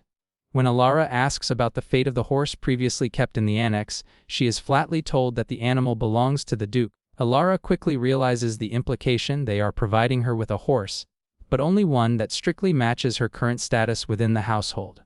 She decides the slight doesn't matter for now and prepares to leave, telling Anna it is time to head back. Alara starts to speak to her mother, but the blonde woman remains composed as she shifts the focus to the stable keeper.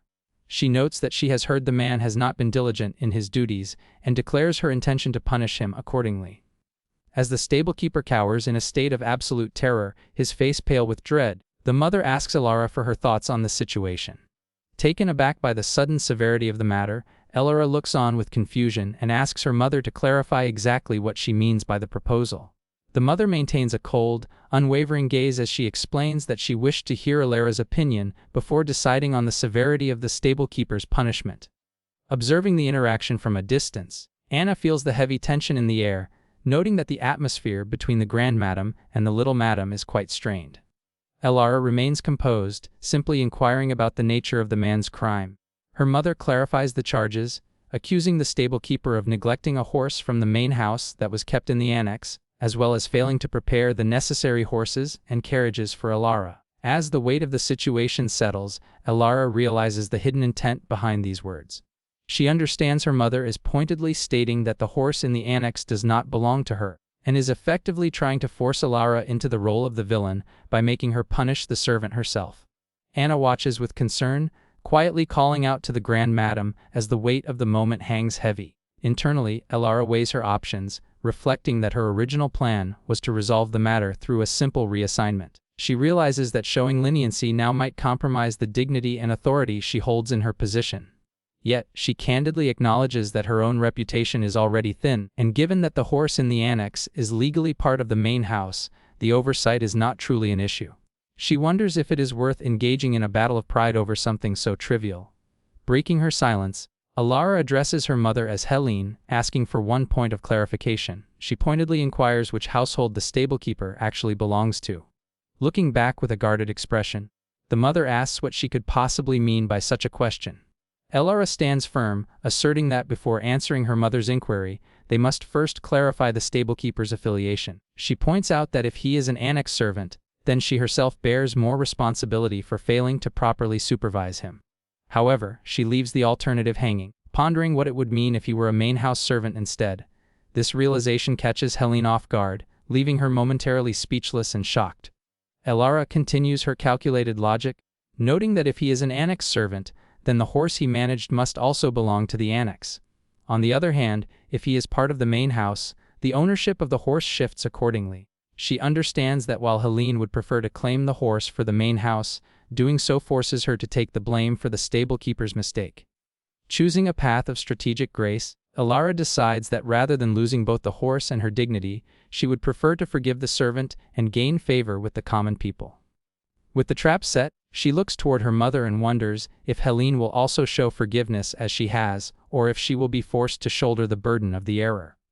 Reflecting on the recent tension, Alara honestly admits she was deeply worried that a fight might have broken out during the encounter. As they walk together, Anna clarifies if Alara is referring to her clash with Helene. Alara confirms this, noting with a sense of lingering unease that it was the first time her mother had ever appeared truly frightening to her. While she acknowledges that Helene has always maintained a stern image, Alara realizes the experience must have been far more daunting for the servants. Ultimately, despite the heavy atmosphere and the high stakes, the confrontation with Helene concluded in a surprisingly anticlimactic fashion. Alara reflects on the conclusion of the tense situation, recalling how Mother coolly admitted her error, labeling it a simple misunderstanding. Rather than a harsh decree, she stated she would only impose a formal punishment on Jackson before promptly departing. However, Alara notes that she didn't leave empty-handed, as she took the horse with her. The calm is short-lived when Anna brings up a concerning update, sharing that she heard Uncle Jackson was brutally beaten by the stable hands. The news leaves Alara stunned, as she struggles to understand what could have led to such a violent outcome. Anna explains the reasoning behind the stable hands' actions, noting that Uncle Jackson had been slacking off and failing to do his job properly for quite some time.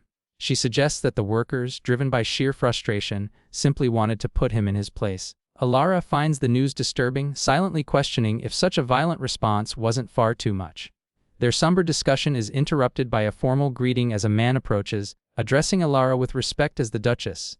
She recognizes him as Sir Nada, who politely shares his hope that she has been faring well. Noticing the large bundle of flowers in her arms, he observes that she is carrying quite a heavy load. Alara remains a gracious host, inviting him to come inside since she cannot properly serve him tea out in the garden. Sir Nada offers his apologies for the unexpected timing as they prepare to head indoors. The workers decline any extra hospitality, insisting that their presence is strictly part of their duties. Alara turns her attention away, noting that Count Isanon sending Sir Nada is a remarkably transparent move. While the knight maintains a composed front, she can see that his expression is actually filled with eager anticipation. Sir Nada formally requests to know what task he should take on for the Duchess. Alara decides it is time to inspect some costumes, an idea that he greets with immediate enthusiasm. She begins leading him through the manor, gesturing for him to follow her toward their destination. Alara enters the room with a warm greeting, asking if everyone is doing well. Sir Nada follows, his expression showing clear surprise as the children within cheer for the Grand Madam. The workspace is filled with energy as the young residents of the estate show off their progress, with one child presenting a fabric bird, while another plans to create a pirate costume. Sir Nada asks if these children are her attendants, but Alara clarifies that they are simply residents of the estate. He is skeptical about the children producing stage costumes, but Alara confirms she commissioned them intentionally. She describes it as a form of charity, providing the children with a warm place to stay, meals, and a full day's wage for light work that would normally take a week. They are even permitted to take leftover fabric home. Though Sir Nada worries about the quality of the craftsmanship, Alara maintains that the quality is secondary to the charm of their efforts. Sir Nada questions if this might compromise the dignity of the performance or appear too gaudy with such flashy colors, yet he realizes that the children's involvement makes the entire display feel truly endearing. Alara emphasizes that these efforts are fundamentally part of a charitable initiative for the children, noting that no one would truly have the heart to criticize such a noble cause. Sir Nada listens intently, realizing the strategic value behind her kindness. He concludes that if the project is framed as a charitable endeavor, it will not only help the children but also reflect positively on the reputation of the Knights. Alara explains that framing their work as charity will provide a significant boost to the reputation of the Knights. Sensing Anna's slight apprehension, she reassures her that the final finishing work will be handled by professional seamstresses, so there is no reason for concern. Anna takes this in, acknowledging the point with a quiet realization. Encouraging a collaborative spirit, Alara suggests they join Sir Nada to help the children together, and Anna enthusiastically follows her lead. As they settle in, a young girl approaches Alara with a bright smile, asking if her sister is also going to make something. Alara leans down and kindly asks the child what she has made so far. Anna is left completely stunned by the scene, unable to believe that a child would address the esteemed Grand Madam with such a familiar title. The young girl proudly declares that she is a potato helmet knight, prompting Alara to ask with a smile if she likes potatoes. When the child replies that they are delicious, Alara teases that she must be very popular, as she looks like a knight everyone wants to eat. Alara makes a playful clawing gesture, telling the girl that everyone must want to eat her up, which leaves the little one completely stunned and at a loss for words. Seeing this, Anna is filled with concern, wondering if this is the right way for things to go or if being eaten should even be a possibility. Turning back to their project, Count Eisenon asks Anna if she knows how to sew, and she admits that it is her very first time. The Count tells her not to worry, instructing her to just gather the cloth and stick the pieces together while he handles the sewing himself. Anna asks what she should attach, and Eisenon gives her full creative freedom, telling her to do anything she likes. Alara admires the results, commenting on how colorful the creation is. She reminds everyone that it doesn't matter how they make it, and they should feel free to stick the pieces on however they like. Anna watches the progress, reflecting on the light-hearted nature of the work. Count Eisenon pauses in silent concentration, carefully handling the fabric. The children watch with interest before one asks who the pretty lady is. Alara clarifies that this person is neither a sister nor a brother, but a cool knight. She explains that this is the one who will fight while wearing the clothes the children made. Anna and her companion are instantly impressed, shouting that they are looking at a real knight. Count Eisenon looks back at them, pointing out that they didn't call her pretty when they first met. She teases them for casually calling her a pretty lady now, asking if they finally realize she is actually pretty. Excited by the presence of a real warrior, the children begin bombarding Count Eisenon with questions, asking if she can ride a horse and if she is planning to save a princess too. Taken aback by their enthusiasm, Eisenon pauses for a moment, trying to process the sudden interest. She clarifies that while she can indeed ride a horse, she has no intention of saving a princess. The children continue their inspection, wondering if all knights are so handsome, though one child notes that their father warned them knights were actually scary people. Flustered and blushing from the attention, Eisenon struggles to find a response, internally wishing they would just speak one at a time. Later, as she walks through the hall with Alara, Eisenon remarks on how well the madam takes care of the children, genuinely impressed by how amazing Alara is. Alara walks alongside Count Eisenon, modestly claiming she isn't actually that good at handling things. To her, her actions aren't particularly impressive, and she admits that Sir Nada's expectations of her feel like a bit too much to live up to. She goes on to explain that all she's really done is give the children some money and set them to work.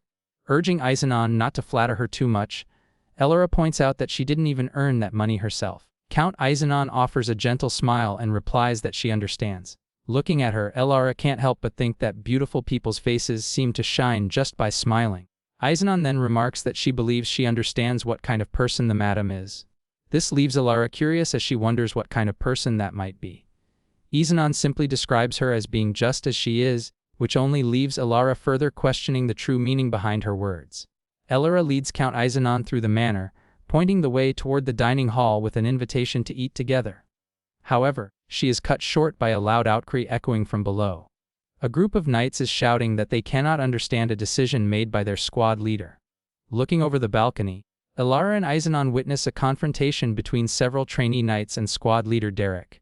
Alara wonders what the commotion is about, noting the impeccable timing of such a scene. One of the trainees demands to know why Derek volunteered to work alongside Sir Nada, reminding him that Sir Nada looks down on all the trainee knights. The trainee vents his frustration, explaining that he has been stuck as a trainee for 5 years, while Sir Nata rose to knighthood in only 3 years, allegedly due to his handsome looks. Derek lets out a weary sigh, telling the group that their complaints are nothing more than a victim mentality. This only fuels the anger of the trainees, who insist they have every right to be upset by the situation. The trainee knights continue their protest, pointing out that even though sparring is voluntary, Sir Nata rarely appears at the training grounds since becoming a knight. They urge Derek to understand the frustration of serving under someone whose abilities are so questionable. As Sir Nata listens from the shadows, he quietly reflects on his lonely dawn training sessions. Elara, observing the scene, finally understands that he has been practicing in secret just to avoid the harsh judgment of his peers. Stepping into the conversation, Count Izanon acknowledges that Nata's skills might lead to dissatisfaction, but suggests focusing on different strengths. He argues that Nata's striking appearance makes him a suitable envoy for the Duke's house, and that such an asset should be appreciated. Izanon further dismisses the issue by claiming that while the trainees handle the heavy labor, Nata's role in escorting Elara is merely an efficient division of duties. However, Elara sees right through his patronizing words. She notes how he casually assumes Nata is a woman and uses the excuse of escort duty to subtly label both her and Nata as incompetent. To finish his display, Izanon lets out a mock sigh, lamenting that if only he were as good looking as Sir Nata, he too could enjoy such an easy life. Count Izanon condescendingly places a hand on Derek's shoulder, telling him there is nothing more to be done and that he must simply understand the situation. He further smooths things over by pointing out how well they work together as a team. Watching this display, Elara realizes this is exactly how the Count cleverly manipulates every situation to turn in his favor. To fully pacify the disgruntled trainees, Izanon promises to buy them all drinks later so they can blow off some steam. He encourages them to follow him, mentioning that the Duke's house serves a delicious lunch. Derek reluctantly agrees, yielding to his squad leader's authority. Once they are alone, Elara turns her attention to Sir Nata, calling his name. He responds with a quiet affirmation, his gaze still lowered. Elara gently commands him to lift his head, and as he complies, Nata looks up at her with a calm but attentive expression. Elara looks at Nata, observing to herself that whenever he is hurt, he tends to put on a cold act. Breaking the silence, she gives him a direct command to win the upcoming martial arts tournament. Sir Nata remains quiet for a moment, his expression unreadable as he absorbs the gravity of her request. Elara continues, advising him that the most effective way to overcome meaningless slander is to prove himself through his own strength. She highlights a key advantage, noting that since the matches are anonymous this time, his victory is the only thing that truly matters. Sir Nata considers this, questioning if a win would really be enough to change the difficult situations surrounding him. Elara responds with grounded honesty, admitting that while things won't change instantly like flipping the back of a hand, she firmly believes that no one will be able to deny the results of his success. Elara places a hand on Sir Nata's shoulder, offering him words of deep conviction. She assures him that the immense effort he has put in until now will never betray him, urging him to hold his head high and show everyone the power of his sword. If there are those who stubbornly refuse to see his skills, she tells him to grab their attention and force them to look, reminding him that a true knight proves themselves through their blade. Elara believes that if his preparation has been genuine, the upcoming stage will belong entirely to him. Inspired by her unwavering support, Sir Nata looks up with a soft smile and firmly agrees. Standing by a window overlooking the tournament grounds, Elara asks Count Izanon if he remembers the event schedule for the day. The Count confirms that he does, noting that the plan begins with the opening speech, followed by the medal ceremony, and finally the tournament itself. Elara agrees but quickly moves to her own agenda, excitedly presenting a vibrant red cloak and telling the Count that he will be wearing it with her. Count Izanon looks at the garment in shock, realizing it is a ceremonial outfit and wondering aloud if she actually expects him to put it on. Elara insists that wearing the accessories is essential for setting the right mood, proudly pointing out that she is wearing a mask as well. She explains that while everyone is sure to recognize the Count, she prefers to stay hidden, especially since she plans on providing commentary for the event. The Count repeats the idea of commentary with a note of confusion, but Elara maintains her enthusiasm.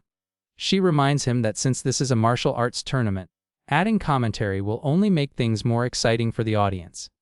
This reasoning quickly wins him over, and the Count admits that it actually makes a lot of sense when put that way. Now dressed in his elaborate ceremonial attire, the Count looks out over the grounds and asks Sir Nata for her opinion on the situation. Elara, now wearing a pair of bunny ears, playfully questions what he means by that, though the Count insists that she knows exactly what he is referring to. Elara observes the Count, noting that as she expected, there is something truly different about him today. His sharp gaze is reminiscent of a powerful commander, commanding authority even in this quiet moment. However, she shifts her tone, honestly admitting that she finds the others to be a bit weak in comparison. She explains to the Count that while she understands Sir Nada's complicated position, she is also aware that the more favor the Count shows toward Nada, the worse the overall situation becomes. The Count pauses as he considers her words, but Elara continues her critique, finding that despite the circumstances, Sir Nada's response was still frustratingly passive. As she secures her mask over her face, she suggests that if Nada had only realized the Count was truly on his side, he could have been much more proactive. Hearing such a blunt take, the Count notes that her evaluation is quite a harsh assessment. Elara continues her blunt assessment, noting that Sir Nada's ultimate downfall was his own naivety and his misguided belief that mastery of the sword alone could resolve his problems. She argues that had he been strategic enough to build alliances and leverage rank dynamics, he could have avoided much of his current struggle. Count Aizanon pauses, offering a slight counterpoint by suggesting that manipulating a group's internal discord isn't exactly considered knightly behavior. Elara doesn't miss a beat, questioning if the act of ostracizing him was considered knightly either. She finds it entirely contradictory to expect a victim to uphold a code of chivalry when the perpetrators clearly lack it themselves. Turning her attention back to the Count, she remarks that not everything in this world can be solved through pure righteousness. She points out that Sir Nada had plenty of assets at his disposal, his connections, his rank, and even his appearance, yet failed to use them. In her eyes, if he had possessed even a shred of cunning, he wouldn't have found himself needing outside assistance like this in the first place. Count Aizanon questions whether Elara delivered the same blunt critique to Sir Nada directly. Elara admits that she did not, explaining that she possesses a soft spot for individuals like him and simply cannot bring herself to be so harsh to their faces. Feeling a wave of sentimentality, she acknowledges her softer side, which leads the Count to remark that she ultimately chose the most troublesome approach to the situation. Elara trails off for a moment, her gaze dropping as she clarifies her true motivations. She confesses that seeing someone who has worked so hard go completely unrecognized evokes a sense of anger within her. Hearing this sincere admission, the Count looks at her with newfound clarity, noting that he is finally beginning to understand the kind of person she truly is. Count Aizanon wonders aloud if her perspective is common in the region, catching Elara off guard as she reacts with surprise. He notes that Sir Nada once expressed a very similar sentiment, a realization that sends the Count into a fit of hearty laughter while Elara stands by, clearly perplexed by his amusement. Meanwhile, Derek makes his way through the palace corridors, pausing briefly in a moment of silent reflection. The weight of the situation remains with Elara, who passionately explains that watching someone who has worked incredibly hard go unrecognized is enough to make her truly angry. Overhearing her heartfelt confession, Derek responds with a sense of deep agreement, confirming his shared sentiment with a simple, absolute acknowledgement as he watches her with a newfound understanding. Elara reinforces her resolve, silently vowing to win no matter what. Count Aizanon approaches and calls out to Nida, cautioning her that winning won't be easy given the high number of participants this time. Elara provides a short acknowledgement, her thoughts turning inward to the bitterness she feels. She tells herself she could tolerate being hated by junior knights who never fought in the war with her, but the betrayal of those who knew her skill is harder to swallow. As the Count tells her not to be nervous since the event is minor and few will care who wins, Elara's gaze remains cold. She thinks of Derek and the other knights who witnessed her swordsmanship firsthand, yet still chose to twist the truth and mock the Grand Madame's event. Finally, she speaks up, asking the Count if he is simply making excuses in case he loses. Elara is filled with a sense of disgust, finding the current situation almost unbearable. Count Aizanon is momentarily stunned by her intensity, questioning her reaction in confusion. She doesn't hold back, pointing out that his claim of not giving his all just because it's a minor event sounds like a blatant lie, a convenient excuse prepared for the event of his defeat. She directly asks if he intends to claim he wasn't taking things seriously once the match is over. Count Aizanon is visibly flustered by her anger, defending his words by saying he was merely trying to help her stay calm and not be nervous. With a cold skepticism, Elara questions if that is truly the case, adding that she hopes Sir Derek also remains composed and delivers his absolute best performance during the competition. Her words strike a nerve and the Count visibly tenses up. He leans in close, sternly reminding her of the stakes. She must remember the rules, and if she loses, she is required to remove her mask.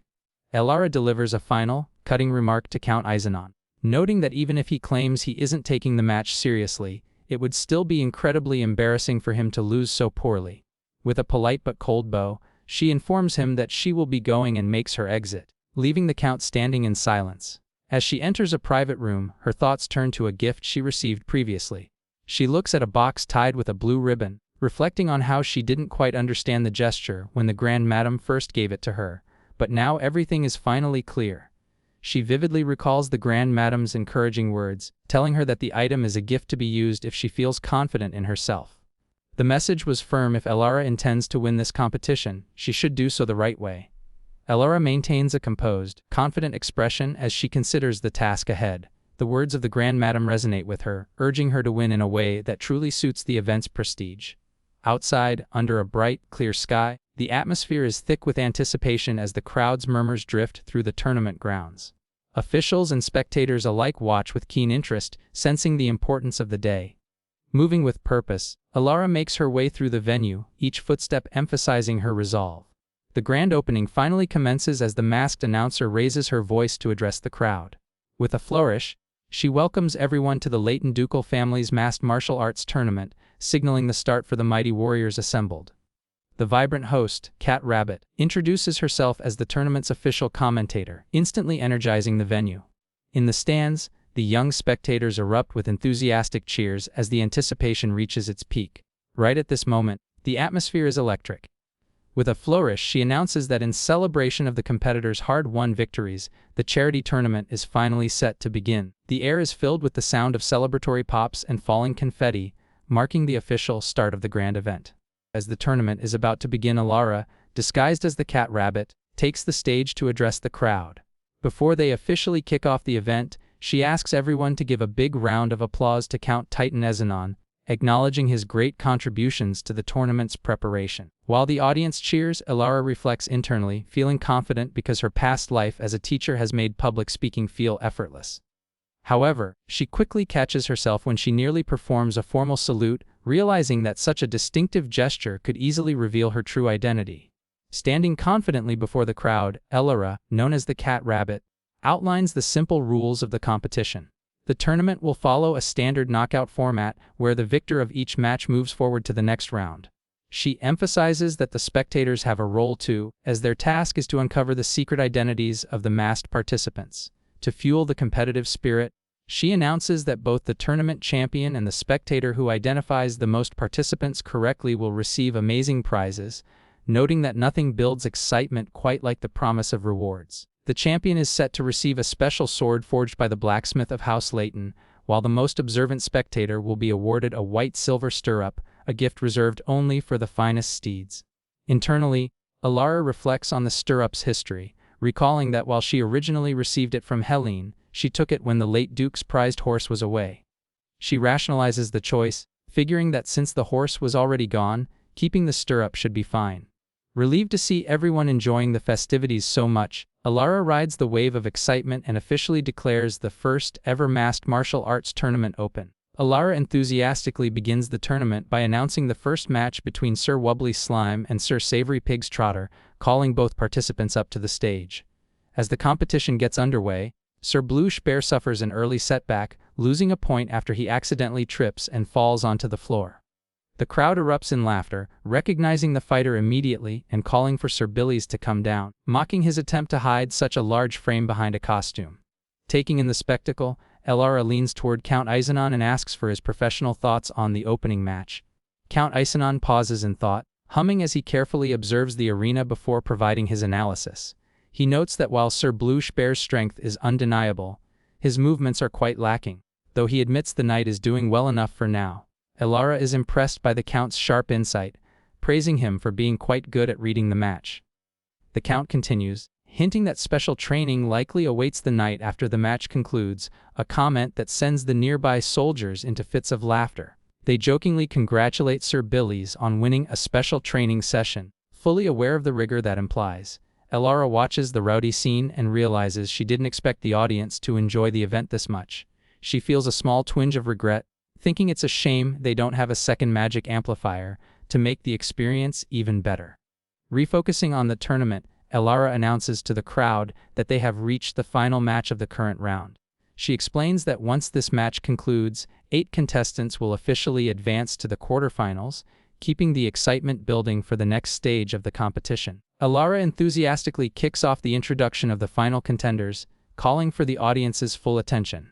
The first to step out is Sir Duck from the Swamplands, who strikes a pose in a full, green duck suit. Elara humorously points out the absurdity of the situation, questioning why he is flexing muscles that are completely obscured by his bulky costume.